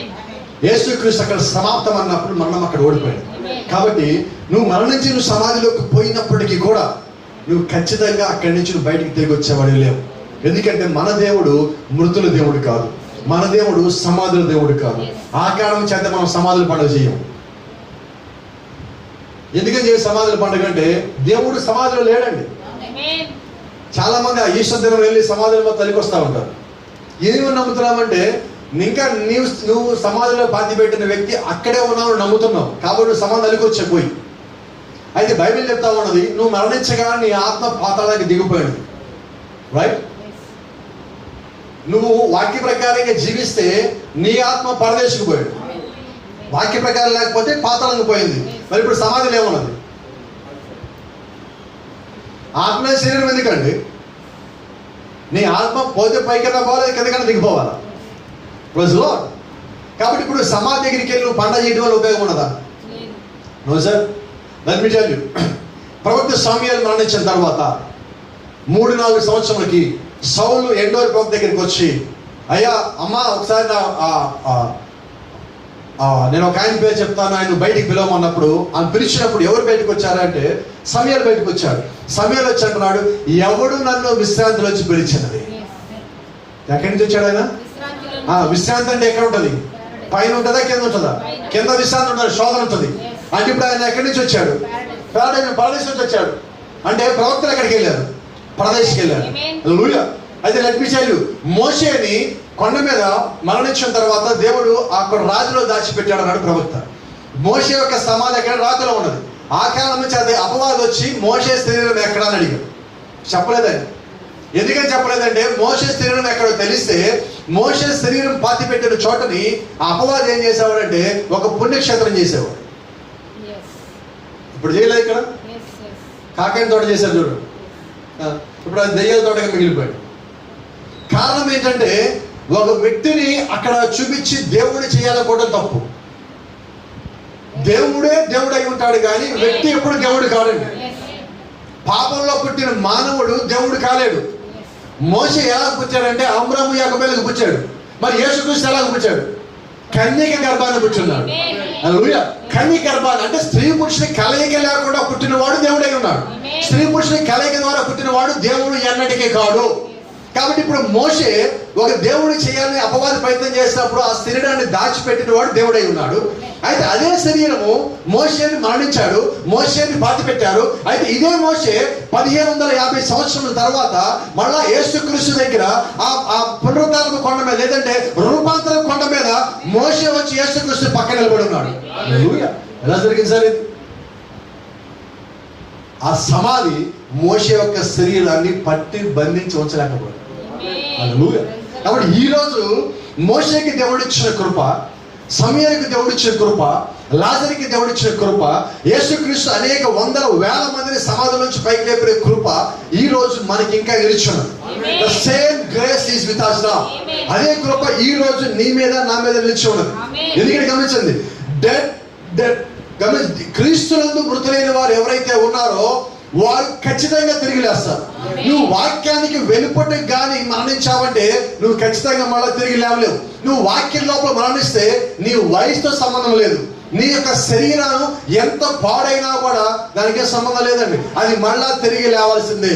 అది కాలిపోయినా, అది బూడిదైపోయినా, అది సమాధిలో చీకిపోయినా, ఎండిపోయినా, ఏమైనా కూడా తిరిగి లేవాల్సిందే. ఇప్పుడు సమాధిలో లేకపోతే లోయల్లో పాతి పెట్టబడిన ఎముకలకి ఏ శరీరం ఉంది? They don't have any body. వాడికి శరీరం లేదండి. పైగా యుద్ధములో చనిపోయారు వాళ్ళందరూ. కాబట్టి వాళ్ళకి చెయ్యి దిగిపోయింది, కాలు దిగిపోయింది, కాలు ఒక చోట ఇస్తారు, చెయ్యి ఒక చోట ఇస్తారు, తల ఒక చోట పడింది. అయితే వాళ్ళు తిరిగి లేచినప్పుడు ఎవరి శరీరానికి ఉన్న కాళ్ళు, చేతులు, తల వాళ్ళ శరీరానికి మళ్ళా వచ్చి లేచి నిలబడ్డారు. వాళ్ళందరూ వాడి శరీరాలు ధరించుకున్నారు. అదే రీతిగా మనమందరం కూడా మరణించినప్పటికీ తిరిగి మన కొరకు ఏర్పరచబడిన ఒక శరీరం ఉన్నది. ఆ మరణము దాటిన తర్వాత లేకపోతే పునరుత్థాన దినమున లేకపోతే ఆ ఎత్తబాటు దినమున మన యొక్క శరీరంలోకి మళ్ళా మనం తిరిగి వెళ్తాము. ఎక్కడి నుంచి అయితే మనం బయటకు వచ్చామో, ఎక్కడి నుంచి అయితే కిందకు వచ్చామో తిరిగి మనం అక్కడికి వెళ్తాము. అప్పటి వరకు ఒకవేళ నువ్వు మరణిస్తే నువ్వు సమాధిలో ఉంటావు. But it is a temporary place. It's a temporary place. అది తాత్కాలికం. శాశ్వతమైనది ఏంటి? సమాధి శాశ్వతమైనది కాదు, పాతాళం శాశ్వతమైనది కాదు. శాశ్వతమైనది పరలోకం మాత్రమే. అది నిత్య జీవం అక్కడ పొందుకుంటాం. అది నిత్య నివాసి అక్కడ ఉండే స్థలమై ఉన్నది. అది there you have a ever lasting life. అక్కడ నీకు నిత్యము జీవించే శాశ్వతమైన జీవితం అక్కడ ఉన్నది. ఇక్కడ టెంపరరీ అండి. Don't look for the things of the temporary and things of the world. తాత్కాలికమైన సంగతుల గురించి, లోకపరమైన సంగతుల గురించి నువ్వు ఆలోచించద్దు. ప్రజలో ముగింపులో ఒక చిన్న మాట చెప్పిన ముగిస్తాను. ఈ భూమి మీద వాక్యానుసారంగా జీవించి మరణించిన వాళ్ళు సమాధిలో పెట్టబడిన తర్వాత వాళ్ళు పరదేశంలో ఉంటారు. రైట్? ప్రవక్త అన్నట్టుగా పరదేశ సైన్యంలో ఇలా చేయి పైకెత్తితే ఆ పైన ఉండే ప్రాంతం అంతా ఎక్కడ దాకంటే పరిశుద్ధులు నివసించే స్థలం వరకు, అంటే దేవుడి కింద స్థలం వరకు, రెండవ ఆకాశం మూడవ ఆకాశం మధ్యలో అక్కడ వరకు. మరి సమాధి కింద ఏముంటుంది? మనం భూమి మీద ఉన్నాం. ఈ భూమి అంటే సాతాను ఏదేను. ఇప్పుడు మనం ఎక్కడ ఉన్నామంటే సాతాను ఏదేలో ఉన్నాం. పరదేశం ఎక్కడ ఉన్నది? మన పైన ఉన్నది. పరలోకం ఎక్కడ ఉంది? పరదేశం పైన ఉన్నది. పైన పరదేశం, పైన పరలోకము, ఆ తర్వాత పరదేశం. ఇక్కడ మనం ఉన్న సాతాను ఏదేను. మళ్ళీ మన కింద ఏమున్నది? పాతాళం ఉన్నది. మళ్ళీ పాతాళంలో 3 భాగాలు ఉన్నాయి. ఇక్కడ 3 భాగాలు ఉంటే ఆ కింద కూడా 3 భాగాలు ఉంటాయి. ఈ కింద ఉన్న మొట్టమొదటి భాగం ఏంటంటే, ఈ మొట్టమొదటి నీ కాలు కింద ఉన్న భాగం సమాధి. దాని కింద ఉండే భాగం పేరు తెలుసా? తృణీకరించబడిన వారు ఉండే స్థలం. Those who rejected the word will live there when they die. వాక్యము మన యొద్దకు వచ్చినప్పుడు, లేదంటే వాక్యం యొద్దకు వచ్చినప్పుడు ఎవరైతే దాన్ని తోసివేశారో, వాక్యము సత్యమని తెలిసి దాన్ని ఒప్పుకొని దాని ప్రకారంగా జీవించడానికి ఇష్టపడిన వారు ఎవరైతే ఉన్నారో, ఇష్టపడని వారు అక్కడ ఉంటారు. మీరు చెప్పచ్చు, యవనస్తుడు ధనవంతుడు ఉన్నాడు. రైట్? అవి రిమెంబర్ హిమ్. యవనస్తుడు ధనవంతుడు మీకు జ్ఞాపకం ఉన్నాడు. మా సువార్తలో యేసుక్రీస్తు దగ్గరికి వచ్చాడు. అయ్యా, సద్పురుషుడా, సద్బోధకుడా, నిత్య జీవం పొందుకోవాలి, నేను ఏం చేయాలి? ఎంత బాగున్నాడు, ఎంత చక్కగా అడుగుతున్నాడు. యేసుక్రీస్తు సద్బోధకుడు అన్నాడు, అంటే మంచి బోధకుడు అంటున్నాడు. సత్పురుషుడు అంటున్నాడు. అయ్యా, నిత్య జీవం పొందుకోవాలి, నేను ఏం చేయాలంటున్నాడు. అంటే ప్రవక్త అన్నాడు, ఆ యవనస్తుడికి ఒక సంగతి తెలుసు. ఆ నిత్య జీవం గురించి అప్పుడు దాకా ఏ పాస్టర్ గారు బోధించాల. నిత్య జీవం గురించి బోధించిన మొట్టమొదటి పాస్టర్ గారు ప్రభు యేసుక్రీస్తు. కాబట్టి అతను ఏం చేశారంటే, అందరి బోధలు లాగలేదు ఈ బోధ ఏదో కొత్తగా ఉన్నది. ఈ నిత్య జీవం అంటున్నాడు, మరణించేవాడు మళ్ళా తిరిగి లేస్తారంటున్నాడు, పరలోకం రానే ఉందంటున్నాడు, మారు మనసు పొందమంటున్నాడు. ఇదేదో కొత్తగా ఉంది, నేను ఒప్పుకున్నాను కదా, నీ లోపలికి వచ్చాడు. అయితే ఆయన ఏమన్నాడు? నీకు అన్ని బాగా ఉన్నాయి కానీ నీకు ఒక్కటే కొత్తగా ఉందని బైబిల్ చెప్తా ఉన్నది. ఆ యవనస్తుని యేసు ప్రేమించి, ప్రకటన రాసిన యోహాను ప్రేమిస్తేనేమో ఆయన వాక్యం నిలబడ్డాడు. ఈ ధనవంతుని ప్రేమిస్తాడని వాక్యం నుంచి పారిపోయి ఉన్నాడు. ఈ పారిపోయిన ధనవంతుడు పెరిగి పెద్ద ఎంతో కోట్లు లక్షలు సంపాదించి మరణించి ఎక్కడికి పోయాడంటే పాతాళానికి పోయాడు. ఎందుకని? యేసుక్రీస్తు నేరుగా బోధించాడండి. పాస్టర్లు ఎవరు బోధించాలా, అపోస్తలులు బోధించాలా. నేరుగా ఇదిగో లెట్ ఇట్ బి లైట్, వెలుగు కలుగును గాక అని చెప్పిన దేవుడే ఆ ధనవంతుడికి ఇదిగో నువ్వు దీన్ని వదిలేసే అని చెప్తే ధనవంతుడు వదలడానికి సిద్ధపడ్డా. అంటే వాక్యం దగ్గర రావటం కాదండి, యేసుక్రీస్తు నేరుగా దగ్గరికి వచ్చి ఆయనే మానవ రూపంలో ఉండి బోధించినా కూడా కొంతమంది బయటికి రాదు. మరి ప్రవక్త బోధిస్తే ఇంకెంతమంది రాదు, పాస్టర్ బోధిస్తే ఇంకెంతమంది రావాలి. ఏదో ఒక కారణము చెప్పి తప్పించుకునేవాడు మొత్తం పోయే స్థలం ఏంటంటే పాతాళం. పాతాళంలో మొదటి భాగం ఏంటంటే వాక్యాన్ని తృణీకరించిన వాళ్ళు నివసించే స్థలం. దానికైతే ఇంకో భాగం ఉన్నది, అపవిత్రాత్మలు. వీళ్ళెవరు? గదోరా ఒక ప్రాంతానికి యేసుక్రీస్తు వచ్చాడు. ఆయన ఓడలోంచి అడుగు పెట్టగానే ఒకడు అక్కడే ఎదురొచ్చాడు. ఇదేంటి ఇక్కడికి వచ్చాడు అని అడిగాడు యేసుక్రీస్తు. ఎవరు? చాలా. ఎంతమంది నువ్వు? 2000 మంది ఉన్నావు.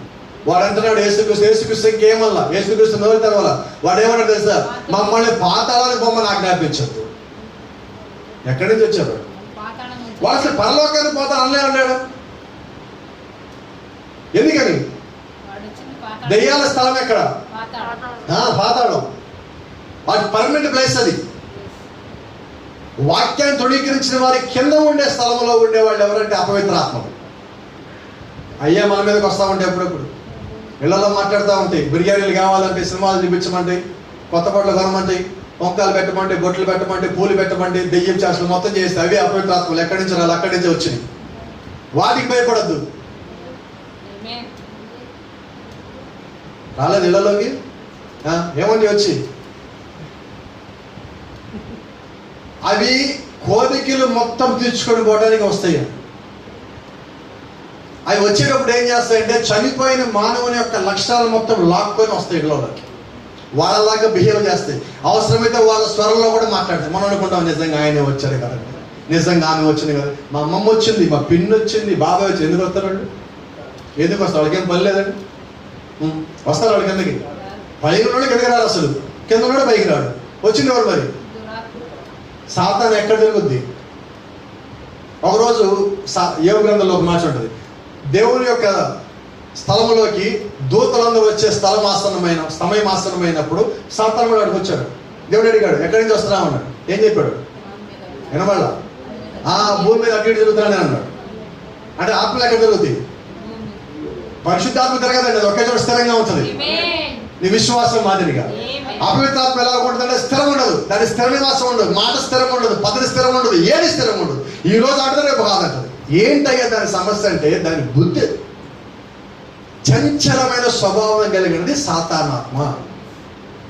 నీ మాట ఎలా ఉంటాడు చెప్తాడు, అవునంటే అవును, కాదంటే కాదు, ఉన్నట్టుగా చెప్పు. మేనకాయ ఏ రంగు? పాస్టర్ గారు ఇది నలుపు కాదండి, ఎరుపు కాదండి ఎలాగుంటుంది? అది దెయ్యపాత్మ. ఇప్పుడు చెప్పండి, ఇదే కలదు, అయిపోయింది. సూటిగా చెప్తారు మన సమాధానం. ప్రవక్త మాట బలిపీఠం మీద ఉన్నప్పుడు నువ్వు సూటిగా చెప్పు. ఏది నిజమో ఏది సత్యమో దాన్ని సూటిగా చెప్పు. అవునంటే అవును, కాదంటే కదా, అయిపోయింది. తెలుసా, that's the matter, that settles everything. అంతే. నువ్వు కోపంగా ఉన్నప్పుడు కోపంగానే ఉండాలి, నువ్వు కృప చూపించేటప్పుడు కృప చూపించాలి, గద్దించేటప్పుడు గద్దించాలి, సరి చేసేటప్పుడు సరి చేయాలి. ఇవన్నీ యేసుక్రీస్తు కలిగి ఉన్నాడు అన్నాడు ప్రవక్త. నువ్వు ఏ సమయంలో ఏది చేయాలి అదే చేయాలి. వాడు కత్తితో పొడిచి వచ్చాడు, అయ్యా నా బాబే నా బంగారం భలే పొడిచా, ఏమంటావా? ఏమంటావు? ఏమంటారండి? గదించడా? ఒక దొంగతనం చేశాడు, ఏమొచ్చాడు? ఒక నిందలు అసలు అదే పనిగా ఏం చేస్తారు? గద్దించాలా? నువ్వు గద్దించాడు, నువ్వు మాస్టర్ కాదు. అసలు ఇదేంటిది? ప్రవక్త అంటున్నాడు, ఏ సమయంలో నువ్వు ఏది చెయ్యాలో అది సరైనదైనప్పుడు అదే చేయాలి, అది కరెక్ట్.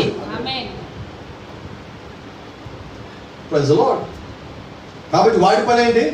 అబద్ధాలు చెప్పడము, అబద్ధాలు జరిగించడము, మోసాలు జరిగించడము, తప్పులు నిందలు మోపటము, వాక్యాన్ని తప్పించడము, నీ ప్రార్థనా జీవితం కట్ చేయటము, నువ్వు సంఘంలోకి రాకుండా చేయటము, నీ యొక్క వాక్యంలో ఆత్మీయమైన జీవితంలో నీ ఎదగనీయకుండా చేయటం, ఇవన్నీ వాడి యొక్క పని. మరి నీ యొక్క పని ఏంటి? వాడిని దాటి రావడం. వాడు చేసే పని వాడు చేస్తాడు, వాడు ఆపడండి. వాడు 24 hours చేస్తాడు. నువ్వు రోజుకి 4 గంటలు చేసేవాడు నువ్వు చేయిస్తావు. ఎందుకంటే దావీదు 2 సార్లు ప్రార్థన చేశాడు. తెలియదా దావీదు ఒకసారి చేసి సరిపోద్దని? ఎందుకు చేస్తున్నాడు అన్నిసార్లు? ఈ మధ్యలో పడిపోయానేమో, తిరిగి లేవాలంటే ప్రార్థన చేయాలి. ప్రతిరోజు యోగు ఎందుకని బలిస్తున్నాడు? ప్రతిరోజు కుటుంబాన్ని అంతా గ్యాదర్ చేసి బలర్పిస్తున్నాడు. అది నిజమైన కుటుంబ బలిపీఠం. అంటే కుటుంబ బలిపీఠం అంటే ఒక పేరు చదవడం కాదండి, కుటుంబం అంతా కలిసి ప్రార్థన చేసి దేవుళ్ళలో గడపడం, అది నిజమైన కుటుంబ బలిపీఠం. అంటే కుటుంబం అంతా కావడం కొరకు అది ఏర్పాటు చేస్తున్నది. యోగు చేసిన మనది. ఆ రోజు బలిపీఠం పుస్తకాలు లేవు, అయినా కానీ యోగు అక్కడ బలిపీఠాన్ని ఏర్పాటు చేస్తాడు ఇంట్లోనే.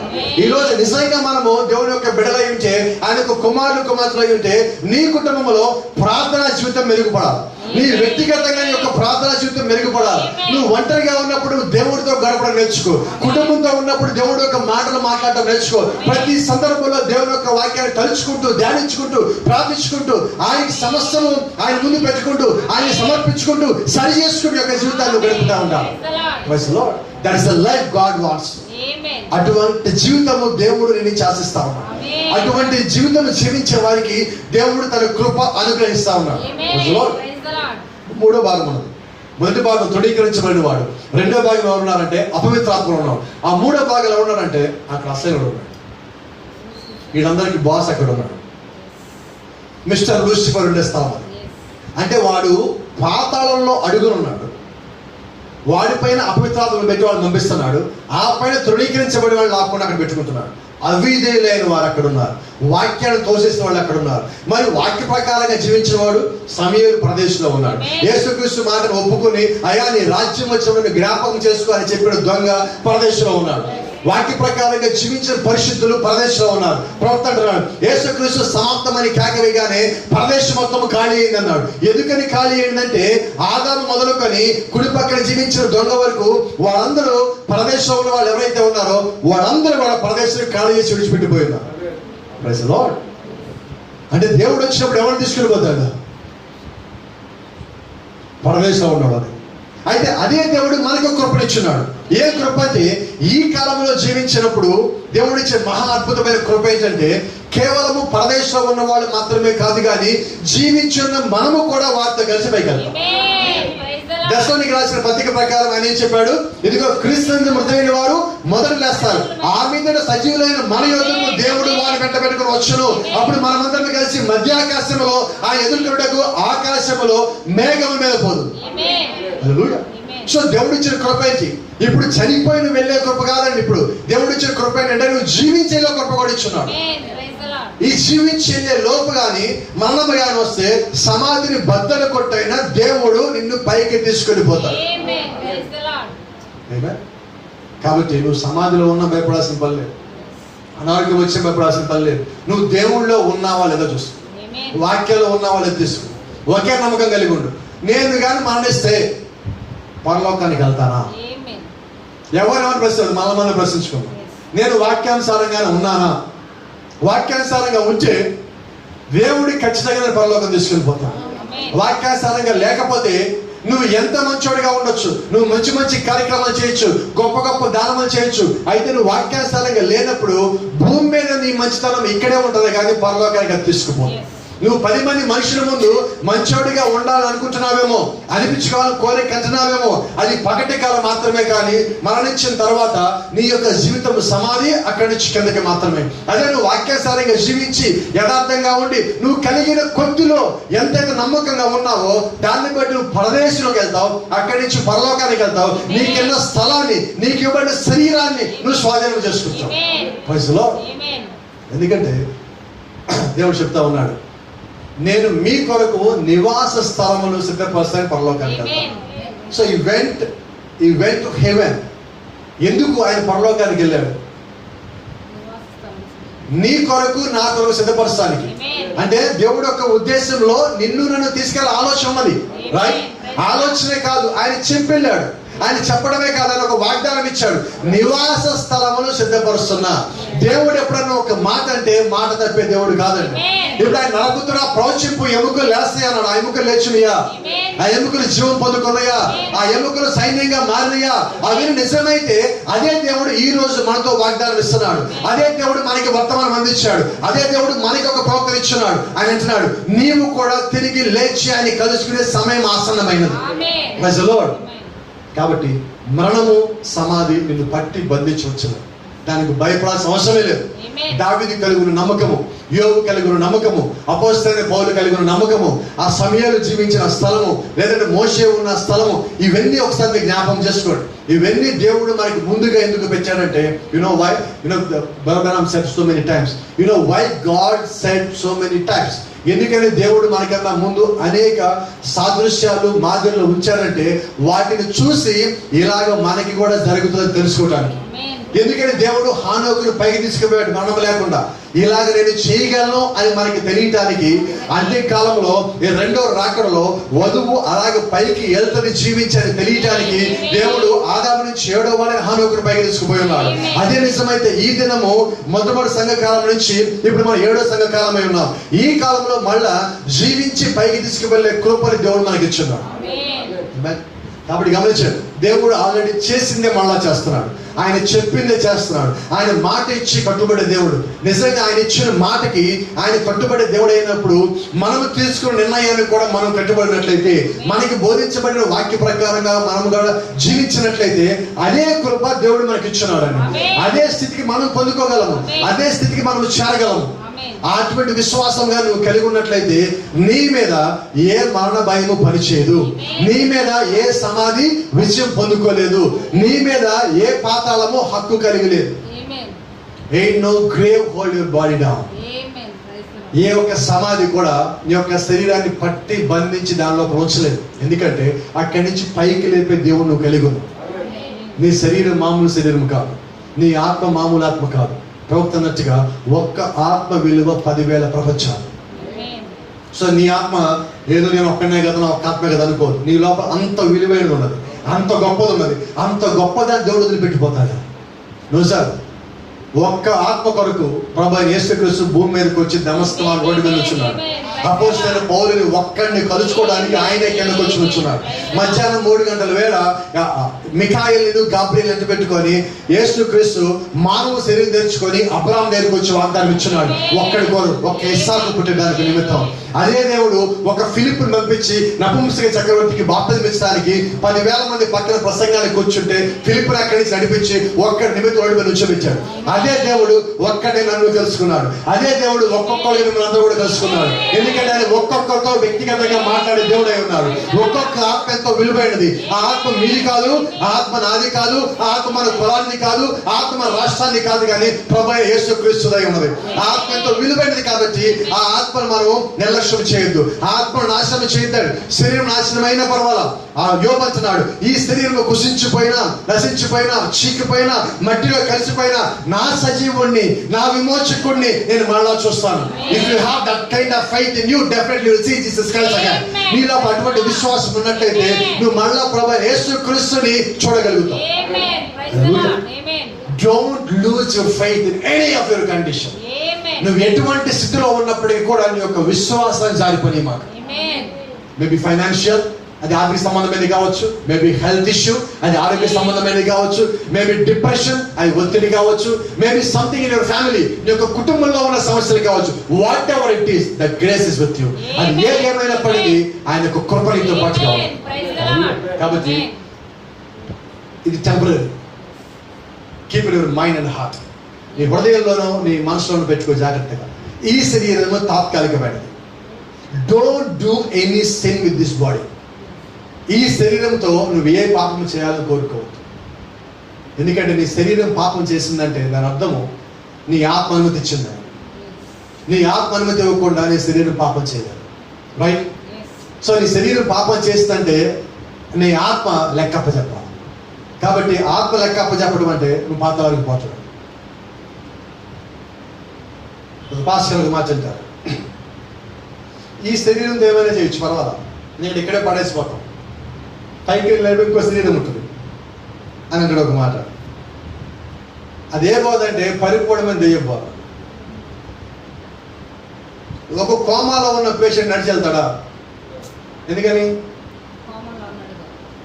కోమలో ఉండమంటే అన్కాన్షియస్, స్పృహలో లేకపోవటం. స్పృహలో ఉండమంటే ఆత్మ పని చేయటం.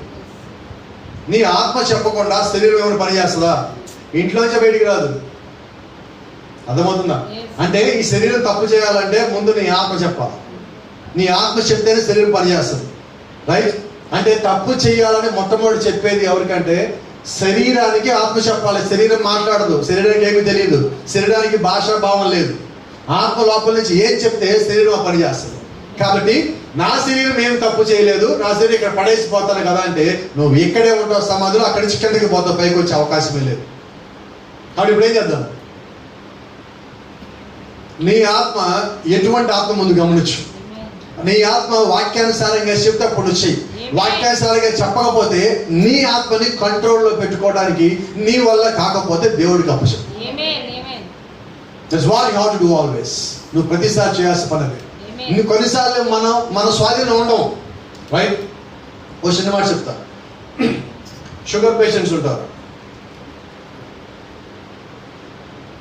వాళ్ళకి స్వీట్స్ కనిపించే ఎలా ఉంటుంది? వినబడదు. బీపీ ఎక్కువ వాళ్ళకి కారం ఉప్పులు ఎక్కువ తినాలనిపిస్తుంది. ఏంటంటారు? వాళ్ళని టెంప్ట్ చేస్తూ ఉంటుంది. అలాగే అంటే వాళ్ళ మీద నియంత్రణ ఉండదు. వాళ్ళు ఏం చేస్తారంటే వాళ్ళు చూడకుండా వీళ్ళు చూడకుండా దొంగతనంగా తింటా ఉంటారు. సమస్య వస్తుందా? వచ్చాక అందరూ తెలుస్తుంది. అప్పుడేమంటారు? ఎందుకు ఇలాగ వచ్చిందంటే రోజు కరెక్ట్గానే ఉంటారు, ఎందుకు ఇలాగ వచ్చింది అన్నప్పుడు వాళ్ళు ఇలా అని చెప్తారు, నేను ఇలా చేశా అందుకని వచ్చింది. అంటే నువ్వు రహస్యంగా చేసే చిన్న తప్పు బహిరంగంగా అందరికి ప్రకటించబడుతుంది. Be careful about it. అలాగే మనం చేసే చిన్న తప్పే కావచ్చు అది. కొన్నిసార్లు మన మనసు మన స్వాధీనంలో ఉండదండి. అప్పుడే నువ్వు జాగ్రత్తగా ఉండాలి. అప్పుడే నువ్వు బంధించుకోవాలి. బంధించుకోవడం అంటే పాస్ గారు చెప్పారు, బాల్కే గారు చెప్పారు కాబట్టి ఇంటికి వెళ్ళి తాళతో చేయించుకొని బంధించుకుంటారు. తాళాలు వేసుకొని ఏం చేస్తారు? ప్రార్థన. మిమ్మల్ని బంధించుకోవడం అంటే ఏమంటే మోకాలు వేగిపోవటం. మీరు ఏ స్థితిలో ఉన్నా మోకాలు వేగిపోండి. ఒకవేళ మీరు బస్ స్టాండ్లో ఉన్నారో ఏం పర్వాలేదు, అక్కడ మోకాలు మీద ప్రార్థన చేయండి. ఎవడేమనుకుంటాడు? వాడు అనుకోవడం ముఖ్యమా, మీ ఆత్మ ముఖ్యమా? నాకైతే ఆత్మ ముఖ్యం. నాకు అనవసరం వాడెవడో వచ్చి కాపాడు, వాడెవడో సమాధించి పైకి తాడు, వాడెవడైతే నాకేంటండి, నా దేవుడు నా ప్రార్థన. మధ్యలో ఒకవేళ railway station no problem, police station no problem. ఇక్కడ మాట చెప్పాలి. మరి చాలా మంది తెలుసో తెలియదు, ఈ మాట చెప్తే కొంతమంది గుండెలు బొగులుతాయి. 7 రోజులు నేను జైల్లో ఉన్నా. 7 days మోకాళ్ళ మీద ప్రార్థన, రోజుకి 6 గంటలు. జైల్లో భోజనం పెట్టుకున్న పక్కనకి వచ్చాడు, దండం పెడతా భోజనం చేయను. రోజు వచ్చి శ్రీహరి ఆయన పేరు, దండం పెడతాను భోజనం చేయలేవాడు, నా ప్రార్థన తింటానేవాడు. ఆ అధికారం అంటే జైలు మొత్తం హడలు. ఆయన అంటాడు, నీకేదైనా ఉద్యోగం బాగుందని జైలు వేస్తానంటాడు ఆయన. నేను ఒకే మాట అన్నా, నేను ప్రార్థన చేసుకోకుండా తినడం. 7 రోజులు ఉపవాసం ఉన్నా జైల్లో ఉన్న రోజు. ప్రజలో వాడు ఎవడైతే నాకేంటండి, నా దేవుడిని ప్రార్థన చేసుకోవాలి, నా సమయం ఇచ్చాడు దేవుడిని ప్రార్థన చేస్తాను అంతే. నువ్వు ఎక్కడో నాకు అనవసరం. Is right. ఎందుకు ఈ రోజు ఇలా ఉన్నామంటే ఆ ప్రార్థన ఇక్కడ నడిపించింది. చాలా మంది ముందు పేర్లు పెట్టారు, నాకు చెప్పొచ్చో లేదు తెలియదు. మరి రికార్డు కూడా అవుతా ఉంది. పాల్ గారు కొంచెం మూర్ఖుడు, మొండోడు, మరటోడు, ముక్సుడికి పోతాడు, పర్వాలేదు సరిపోతే ఇంకా ఉండే బిరుదు నా దాకా రాలా. నేను ఒకటే అడుగుతా, యథార్థంగా ఉన్నానా లేదా? దొరసా ఈ బిరుదులు నాకెందుకండి? తండ్రి, కుమారు, పరిశుద్ధాత్మ బిరుదులు కూడా ఉన్నాయి అక్కడ. అవి అవసరం మనకి? పట్టించుకోవట్లే మనం. నీవు దేవుడు మధ్యలో ఏమున్నది? నీకు దేవుడికి మధ్యలో యథార్థత ఉన్నదా లేదా? యథార్థత ఉంటే నటికి వెళ్ళి పక్కన పడేసి, ఎంత పెద్దోడు ఏమన్నా నీకు అనవసరం, చిన్నోడి వెనకాల ఉన్నా లేకపోతే నీకు అనవసరం. దేవుడితో పాటు నువ్వు ఉన్నావా? హానోకు దేవుడితో నడిచను, నువ్వు ఎలా నడుస్తున్నావు? నీ పక్కనోడితో నడుస్తున్నావా? నీకన్నా పెద్దోడితో నడుస్తున్నావా? నీ కులపోడితో నడుస్తున్నావా? ఇప్పుడు ఇంకో సమస్య వచ్చింది, ఇంటి పేరు ఇదో పెద్ద దయ్యం. మనం ఒకటి, ఇది పెద్ద దయ్యం అంటే. మనోడే వాసు కాదు, మనోడేంటి అసలు? ఎవడండి మనోడు? ఎవడిని ఇరువాడు, ఎవరిని పొరుగువాడు? క్రీస్తులో ఉన్నవాడిని ఇరువాడు, పొరుగువాడు. మీరందరూ ఎవరు? ఒక కుటుంబ సభ్యులు. మీ పొలం మీద తెలియదు, మీ మతం మీద తెలియదు. హల్లెలూయా. అయితే మనమందరం ఎక్కడ ఒకరై ఉన్నాము? ప్రభువైన యేసుక్రీస్తులో. మన ఒంటి పేరు వేరండి, ఇంటి పేరు ప్రభువైన యేసుక్రీస్తు మాత్రమే. నీ ఒంటి పేరు యేసు, ఇంటి పేరు క్రీస్తు. వేరే ఇంకేది నీకు నాకు లేదండి. నువ్వు క్రీస్తులో ఉన్నావా, శాశ్వతంగా ఆయన ఉంటావు. భూమి మీద ఏదో ఒకటి పట్టుకొని నువ్వు జీవిస్తున్నావా, నువ్వు దాంతోనే మిగిలిపోతావు, అక్కడి నుంచి కిందకి పోతావు. ఎందుకంటే నీ కొరకు సిద్ధపరచబడింది పాతాళం. అయితే నా కొరకు ఇక్కడున్న క్రీస్తులో ఉన్న వధువు కొరకు సిద్ధపరచబడింది పరదేశం నమ్మినట్లయితే, పరలోకం నమ్మినట్లయితే, భూ సంబంధంగా అలాంటి ఉన్న నట్లు మాతో తీసుకుంటూ బయటకు వస్తాం. ప్రవక్త మధ్య అంటాడు, ఒక కంపెనీ ఉన్నది, ఆ కంపెనీ ఇక్కడి నుంచి ఇంకో చోటకి మారుస్తున్నారు. మార్చేటప్పుడు ప్రతిరోజు ఉదయం నుంచి సాయంకాలం దాకా అనేక మంది పనివారు వచ్చి అక్కడ ఉన్న యంత్రాలకు ఉన్న బోల్ట్లు నట్లు మొత్తం తెస్తున్నారు. సాయంకాలానికి ఒక పెద్ద అయస్కాంత మిషన్ వస్తుంది. ఆ మిషన్ వచ్చినప్పుడు ఏమవుతుందంటే, ఈ బోల్ట్లు నట్లు తీసేసి ఏవైతే ఉన్నాయో అవి మొత్తము దానికి అతుక్కునేవి. ఇవన్నీ తీసుకెళ్ళిపోయి అది అక్కడ ఉన్న వ్యాన్ లో పడేసేది, ట్రక్ లో. ఆ ట్రక్ వెళ్ళిపోయాయి.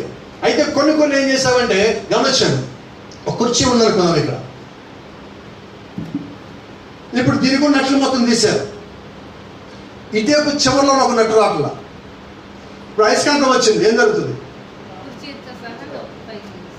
కుర్చీ రాదండి, ఇలా అవుతుంది, ఇలా ఊగుతా ఉంటుంది.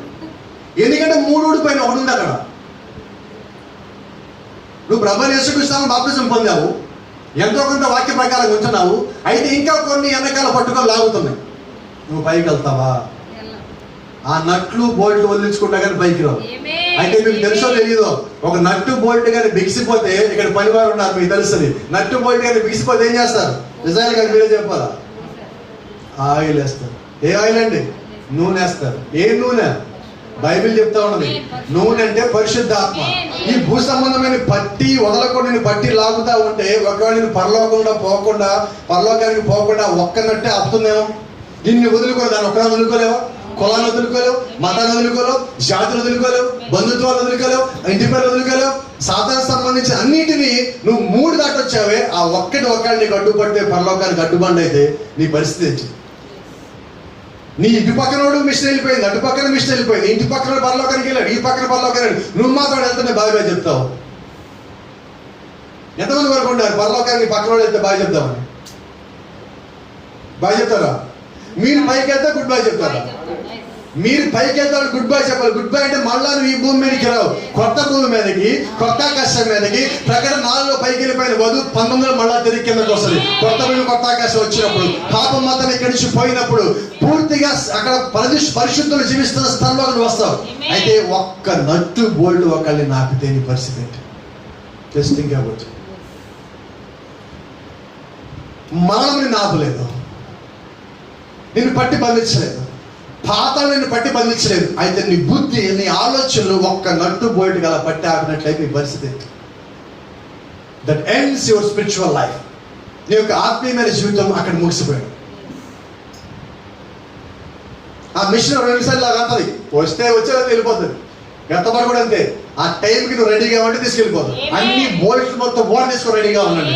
గతపడిలోకి వెళ్ళాలంటే ఎప్పుడు రెడీ? వాక్యం అంటే రెడీ, ప్రార్థన అంటే రెడీ, సిద్ధపాటు కలిగి ఉండాలి. నిత్యము నువ్వు సిద్ధపాటు కలిగి ఉండాలి. ఎత్తబడాలంటే నిత్యము you must study for the rapture each and every day, each and every hour, each and every second. ప్రతి దినము, ప్రతి గడియ, ప్రతి క్షణము నువ్వు ఎత్తబడి సిద్ధపడి ఉండాలి. ఒకవేళ నీ నట్లు బోల్ట్ అడ్డుపడితే యు విల్ బి హియర్, నువ్వు ఇక్కడే మిగిలిపోతావు. అయితే దేవుడు నిన్ను ఇక్కడ మిగిలిపోవడానికి సృష్టించలేదు. దేవుడు నిన్ను పరలోక నిమిత్తం సృష్టించాడు. దేవుడు నిన్ను నిత్య జీవం ఇచ్చే నిమిత్తము, నిత్య జీవంలో ఉంచే నిమిత్తం సృష్టించాడు. ఒకవేళ అదే నిజమైతే, అదే సత్యమైతే ఈ రోజు వాక్యం దేవుడు నీ కొరకే పంపించాడేమో. నీకున్న నట్లు ఉంటే ఆ నట్లు తీసే దినం ఈ దినమై ఉండదేమో. ఈ దినము సమాధి నీ మీద విజయం సాధించలేదని నీకు ఒక నమ్మకం ఇచ్చి, భరోసా ఇచ్చి, భద్రత ఇచ్చి, అష్యూరెన్స్ ఇచ్చి, దేవుడు అక్కడి నుంచి నేను నిలబెట్టి బలపరిచి, దేవుడు యొక్క వాక్యం నిమిత్తం స్థిరంగా నిలబడే ఒక వ్యక్తిగా ఈ దినం మారుస్తున్నాడేమో. ఒకవేళ ఈ వర్తమానం నీ హృదయానికి సంబంధించిందేమో. అదే నిజమైతే, అదే సత్యమైతే వాక్యము కొరకు సమస్తాన్ని వెచ్చించే వారిగా ఉన్నాడు. హల్లెలూయా. దేవుని నామానికి మహిమ, ఘనత, ప్రభావం కలుగును గాక. అప్పుడు జ్ఞాపకం తెచ్చుకోండి. I no grave hold your body down. ఏ సమాధి కూడా నీ యొక్క శరీరాన్ని పట్టి బంధించి ఉంచలేదు. నీ ఆలోచనలు పట్టి బంధించి వస్తాయి కానీ సమాధి పట్టి బంధించి ఉంచలేదు. కాబట్టి సమాధి గురించి నువ్వు భయపడదు. నీ ఆలోచన గురించి నువ్వు భయపడు. నీవు చేసే క్రియల గురించి నువ్వు భయపడు. నువ్వు చేసే పాపం గురించి భయపడు. వాటి నుంచి ఎంత త్వరగా బయటికి రావడానికి అవకాశం ఉంటుందో వాటి నుంచి నువ్వు పారిపో. యోసేపు అక్కడి నుంచి పారిపోయాడు. పాపం చేయాల్సి వచ్చినప్పుడు తన పై వస్త్రం వదిలిపెట్టి అక్కడి నుంచి పారిపోయాడు. ఒకవేళ నీకు అలాంటి అవకాశం వస్తే నువ్వు ఆ పాపంలో కలిసి ఉండాలనుకుంటున్నావా? ఆ పాపంతో నువ్వు సరసాలాడుతూ ఉండాలనుకుంటున్నావా? ఆ పాపంతో నువ్వు కలిసి ఉంచాలనుకుంటున్నావా? అక్కడి నుంచి నువ్వు పారిపోయి క్రీస్తు నీ లోపల జీవింపజేయాలనుకుంటున్నావా? ఏం చేయాలనుకుంటున్నావా అంటే దేవుడు నీకే ఆ చాయిస్ ఇచ్చాడు, ఆ సెలక్షన్ ఇచ్చాడు. ఆ సెలక్షన్ ప్రకారం క్రీస్తు నీ లోపల ఉంటే నువ్వు సమస్తాన్ని వదిలిపెట్టి వచ్చేవాడిగా ఉంటావు, సమస్తాన్ని విడిచిపెట్టేవాడిగా ఉంటావు, సమస్త నుంచి నువ్వు పారిపోయేవాడిగా ఉంటావు. సాకులు చెప్పి అదే జీవితానికి రాజీ పడి లేనిపోయిన నిందలతో, లేనిపోని కాలక్షేపమైన కబుర్లతో, అక్కడ కుళ్ళిపోయిన రొచ్చులో, కంపులో, పందులు దొల్లాడే బురదలో జీవిస్తావు నువ్వు కోరటం. ఎందుకంటే నువ్వు పవిత్రంగా నిర్మించబడ్డావు, నిత్య జీవం నువ్వు కలిగి ఉన్నావు. చూడండి, ఒక హంస ఒక బురదలో ఉండదండి, ఒక హంస ఒక చెడిపోయిన తినదండి, ఒక పావురము ఒక కుళ్ళిపోయిన తినదండి. ఎందుకంటే అవి పవిత్రతకు సాదృశ్యాలు ఉన్నాయి, పరిశుద్ధాత్మను పొందుకోవడానికి అవి సాదృశ్యంగా ఉన్నది. ఒక నిజమైన విశ్వాసి, వాక్యము కలిగిన విశ్వాసి, పరిశుద్ధాత్మ కలిగిన విశ్వాసి లోకపు సంగతులతో ఉండలేడండి, లోకపు సాంగత్యం చేయలేడండి, లోకపు పోకడలు పోలేడండి, లోకపు ఆశలు అతను లోపలికి రావండి. లోకపు ఆశ లోపలికి వస్తా ఉండగానే దేవుడు ఆ వేరుని కట్ చేస్తా ఉంటాడు. దేవుడు నిన్ను వాటి నుంచి దూరపరుస్తూ ఉంటాడు. దేవుడు నిన్ను వేరుపరుస్తూ ఉంటాడు. ఎందుకంటే దేవుడు నిన్ను ప్రేమించున్నాడు, దేవుడు నీ కొరకు రక్తం కాచున్నాడు, దేవుడు నీ కొరకు సమాధిని బద్దలు కొట్టున్నాడు. He did everything for you. ఆయన నీ కొరకు సమస్తం చేస్తున్నాడు. ఒక్క ప్రశ్న ముగింపులు, నువ్వు ఏం చేస్తున్నావు? నువ్వేం చేస్తున్నావు క్రీస్తు కొరకు? He never asked to do anything except follow his word. ఆయన ఒక వాక్యాన్ని వెంబడించు అని చెప్పేదానికన్నా ఆయన నీకేమి చేయమని చెప్పాలి? నీ తరపున అన్ని చేశాడు. నువ్వు ఎందుకు సమాధికి భయపడకూడదంటే నీ సమాధిని ఆయన తీసుకున్నాడు. నువ్వు ఎందుకు మరణానికి భయపడకూడదంటే నీ మరణం ఆయన తీసుకున్నాడు, నీ శ్రమ ఆయన తీసుకున్నాడు, నీ శోధన ఆయన తీసుకున్నాడు. నీ తీర్పుని ఆయన జీవించి ఉండగానే ఆ తీర్పుని ఆయన ఒంటి మీద గాయాల రూపంలో పొందుకొని ఉన్నాడు. He did everything for you. ఆయన నీ కొరకు సమస్తాన్ని చేసి ఉన్నాడు. నువ్వేం చేస్తున్నావు? Just follow the word. That's what he told us. ఆయన మనకు చెప్పింది ఏంటంటే వాక్యాన్ని ఉన్నది ఉన్నట్టుగా వెంబడించండి. Don't add anything and don't take off anything. వాక్యానికి ఏది కలపద్దు, ఇది తీసేది. అది వాక్యానికే కాదండి, వాక్యంలో లేనిది నీ జీవితంలో కలపద్దు, వాక్యంలో ఉన్నది నీ జీవితంలో తీసేది. Don't compromise. ఆ విషయంలో మీరు రాజీ పడకండి. వాక్యం ఎన్నడూ రాజీ పడదు, దేవుడు ఎన్నడూ రాజీ పడదు, వర్తమానం రాజీ పడదు. నిజమైన వర్తమాన సేవకుడు రాజీ పడడు, నిజమైన వర్తమాన విశ్వాసి రాజీ పడడు. నమస్తా. ఇక్కడ వారంతా నిజమైన వర్తమాన విశ్వాసులని. వాక్యంతో రాజీ పడే అవకాశం వస్తే, లోకంతో రాజీ పడే అవకాశం వస్తే నిజమైన విశ్వాసం రాజీ పడడు. సాగులు చెప్పి తప్పించుకోవాలి చూడండి. ఏముందిలే, ఇంతేలే, ఇలాగేలే, ఇంకేం చేస్తాం, ఈ మాటలన్నీ మాట్లాడేది లోకస్తులు. ఈరోజు వర్తమానంలో చాలా మంది లోకస్తులు వచ్చేసి వర్తమానం వేషం ధరించుకున్నారు. దే ఆర్ మేక్ బిలీవర్స్, వేషగారు. నిజమైన విశ్వాసి వారి యొక్క జీవితం బట్టి తెలుస్తుంది. ప్రవర్తించాడు, వారి ఆత్మను చూడండి అంటారు. ఏం చూడాలా? Not body but see the spirit. వారిలో ఏ ఆత్మ ఉందో వారితో పాటు నువ్వు కొద్ది రోజుల్లో నీకు అర్థమవుతుంది, వారితో పాటు మాట్లాడితే అర్థమవుతుంది. వారు మాట్లాడుతుంటే వారి ఆత్మ నీకు తెలుస్తుంది. నిజమైన క్రీస్తు విశ్వాసం అయితే నువ్వు మాట్లాడుతూ ఉన్నప్పుడు ఎదుటోళ్ళ దేవుడు యొక్క ఆత్మ ఉందో లేదో నీకు తెలుస్తుంది. ఎవరు చెప్పక్కర్లా, నేను ఇలాంటోడిని, నేను మంచోడిని, నేను చెడ్డోడిని అని ఎదుటోడు చెప్తే నీవు తెలుసుకోవటం కాదు. వారు ఏమి చెప్పకముందే వాడి డేటా మొత్తం నీ ముందు స్కానింగ్ అని ముందుకు వస్తుంది. నువ్వు క్రీస్తులో ఉన్నవాడి అయితే. కాబట్టి ఈ రోజు ఏంటంటే you have that kind of power with in you. ఈ రోజు నువ్వు అటువంటి శక్తిని కలిగి ఉన్నావు. You have that kind of authority, అటువంటి అధికారం నువ్వు కలిగి ఉన్నావు. Don't lose that authority and the power. ఆ అధికారాన్ని, ఆ శక్తిని నువ్వు కోల్పోవద్దు. క్రీస్తు చేత నీకు ఇవ్వబడిన దేన్ని నువ్వు కోల్పోవద్దు. వాటి కొరకు నువ్వు దేన్ని కోల్పోవు, క్రీస్తుని మాత్రం కోల్పోవు. Is everything to us. ఆయన మనకు సమస్తమై ఉన్నాడు. సమాధి నుంచి లేపగలిగిన శక్తి కలిగిన దేవుడు క్రీస్తుగా ఇంకెవరు ఉన్నారు? నువ్వు సార్, ఆయనే నీ దేవుడు అయి ఉన్నాడు. ఇంకా విద్య విషయం తెలుసా, నువ్వు సమాధి నుంచి లేపిన తర్వాత ఆయన నీకు భర్త అయి ఉన్నాడు. నువ్వు ఆయనతో పాటు కలిసి జీవించబోతున్నావు. మరి ఆయనే సృష్టికర్త, ఆయనే నీకు భర్త, ఆయనే మరణం జయించాడు, ఆయనే సమాధిని జయించాడు, ఆయనే నిన్ను మరణం నుంచి పైకి లేపే దేవుడిగా ఉన్నాడు. మరి అన్ని ఆయనే చేస్తున్నప్పుడు నువ్వు ఆయన కొరకు చేయాల్సిందే కదా. Praise the Lord. God bless you. దేవుడు మనందరూ దీవించును గాక. మనం అందరం లేచి నిలబడదాం.